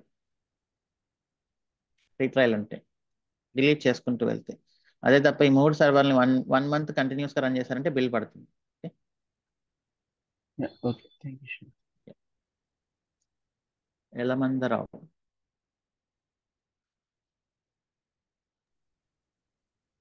Hello, Siva. Hi. Am I audible? Yes. This is Ravi. నా స్మాల్ డౌట్ ఏంటంటే, లెట్స్ సే ఇప్పుడు మనం ఆపరేటింగ్ సిస్టమ్ ని రెడ్ హ్యాట్ తీసుకున్నాం కదా, విండోస్ తీసుకుని programming language, different other programming language ద్వారా డేటాబేస్, సమ్ అదర్ డేటాబేస్ ని కూడా యాక్సెప్ట్ తీసుకొచ్చా? అదే చెప్పాను, ఇందాక కూడా అదే చెప్పాను. మీరు లోపల ఏ OS యూస్ చేస్తున్నారు, ఏ డేటాబేస్ యూస్ చేస్తున్నారు అనేది అనవసరం, మీ ఇష్టం వచ్చినట్లు చేయొచ్చు. అల్టిమేట్ గా అప్లికేషన్స్ వర్క్ అవ్వాలి అంతే. ఇక్కడ లైనెక్స్ OS యూస్ చేయాలని ఏం లేదు, విండోస్ OS కూడా యూస్ చేయొచ్చు. విండోస్ సర్వర్స్ అవే కదా మరి, మన ఎందుకు విండోస్ లాక్ అయిందంటే దానివల్లనే. ఈ క్లయింట్ సైడ్ నుంచి అయితే ఎలాంటి రెస్ట్రిక్షన్స్ ఉండవు మోస్ట్లీ. ఓకే, అది మీరు ఏ ఓఎస్ అయినా యూస్ చేయండి, ఏ ప్రోగ్రామింగ్ లాంగ్వేజ్ అయినా యూస్ చేయండి, మనకు అల్టిమేట్గా ప్రాజెక్ట్ అనేది సక్సెస్ఫుల్గా వర్కౌట్ అవ్వాలి, స్పీడ్ ఉండాలి, యాక్యురసీ ఉండాలి. సో అది ఓవరాల్గా. ఎందుకు ఇంకా లైనెక్స్ అనేది నేను ముందుగానే చెప్పాను ఫస్ట్ సెషన్లోనే, వై వీఆర్ యూజింగ్ లైనెక్స్ అని. Okay, thank you. Hello Shiva, yes, this is Yalamandarao. Yeah, hi. Hi. Actually మా డౌట్ వచ్చేసి ఏంటంటే, ఇప్పుడు ఇంతకుముందు నేను చెప్పినట్టుగా 9 years నాన్ ఐటీ కదా నాది. 9 years నాన్ ఐటీ అయితే ఇప్పుడు ఈ కోర్స్ నేర్చుకొని నేను వెళ్ళిపోతే అంటే మ్యాక్సిమం నేను జాబ్ సెర్చ్ చేశాను, అంతా 3+, 5+ అంతా అడుగుతున్నాడు డెవాప్స్లో. గెటిన్ అవ్వగలనా అని ఒక డౌట్ అయితే నాకు. మీరు నేర్చుకుంటే ప్రాపర్గా గెటిన్ అవ్వగలరు. అంటే మళ్ళీ ఎందుకు ప్రెషర్ వచ్చింది ఈ క్వశ్చన్ మరి? లేదు ప్రెషర్గా వచ్చేసి జాబ్స్ ఉన్నాయా అంటే ప్రెషర్గా లేవు, ఉండవు. 9 years గ్యాప్తో ఉండవు. సో దీని గురించే మనం లాస్ట్ వీక్ అంతా డిస్కస్ చేసాము. మీరు ఎట్లా పెట్టారు 5-6 years మీరు డెవాప్స్ నేర్చుకున్నారా?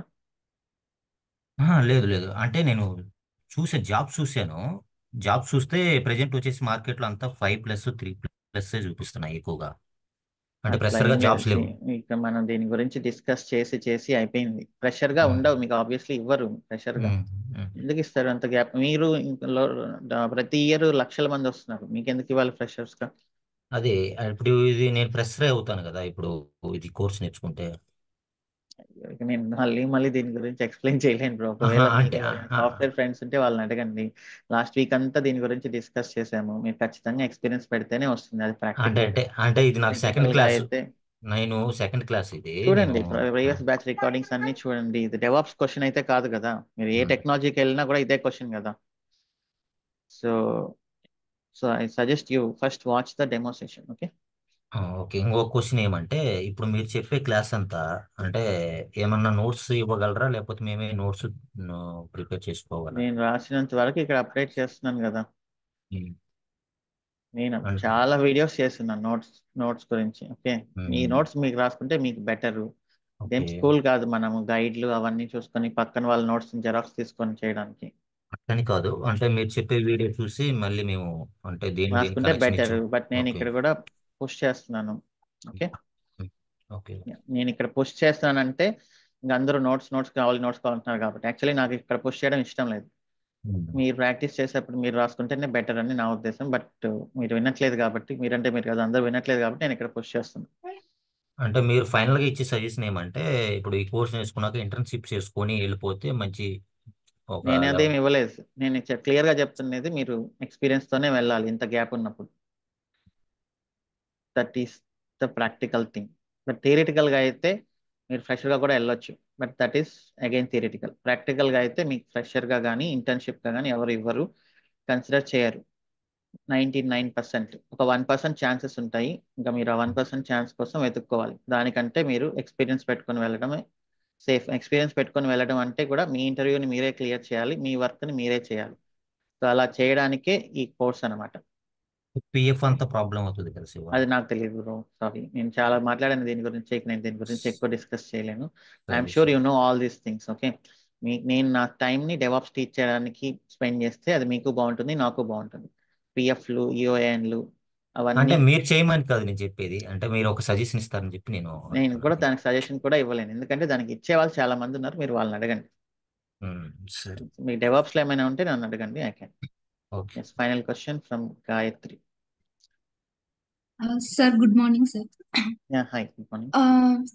నేను ఇట్లా లెసన్స్ వినాలనుకుంటే ప్లే అవ్వకుండా ఉన్నాయి సార్. ఇంపార్టెంట్ లింక్స్ అవి మీరు లాస్ట్ లెసన్లో చూపించారు, గిట్ హబ్ అవన్నీ కనిపించట్లేదు సార్ నాకు. నేను అమౌంట్ అయితే పే చేశాను, కానీ వెల్కమ్ బోర్డ్ అవన్నీ కనిపించట్లేదు. ఒకసారి మెసేజ్ చేయండి. మీరు ఏదైతే యూస్ చేసి బై చేశారో దాన్ని యూస్ చేసి లాగిన్ అవ్వాలి. ఓకే, అంటే నేను ఫోన్లో పే చేశాను, నాకు వెల్కమ్ బోర్డ్ అని మెయిల్ వచ్చింది, స్కూల్ యూఆర్ఎల్ ఆ అవన్నీ. మెయిల్తో లాగిన్ అవ్వండి అంతే. ఆ మెయిల్తోనే లాగిన్ అవుతున్నాను. కాకపోతే నాకు నేను 2 days నుంచి ఫేస్ చేస్తున్నాను ఇట్లా సేమ్ ఒకేలాగే. ఫేస్ చేసేది ఏం లేదండి. ఇక్కడ joindevops.com అని లాగిన్ కొట్టి మీరు ఏ మెయిల్కి అయితే మీకు వచ్చిందో ఆ మెయిల్తో లాగిన్ అయితే ఇక్కడ సైన్ ఇన్ కొట్టాక సేమ్ లైక్ Udemy ఇదే, వేరే అప్లికేషన్ ఏం కాదు, మై ఎన్రోల్మెంట్స్ లో మీకు ఉంటుంది. మై ఎన్రోల్మెంట్స్ లో అసలు మీరు ఏ కోర్స్ ఎన్రోల్ చేసుకోలేదు అన్నట్లు కనిపిస్తుంది. ఇట్లా మీరు ఓపెన్ చేస్తున్నారు కదా, నాకు ఇవి కనిపించట్లేదు. సరే, ఒకసారి GitHub, mail ID, me what's phone number message చేయండి 6281 అనే number. Okay sir. Okay, that's all for today's session. Thank you so much. See you tomorrow. Bye bye. QA session start out there. Connect avandi. You can ask any technical doubt there. Thank you so much.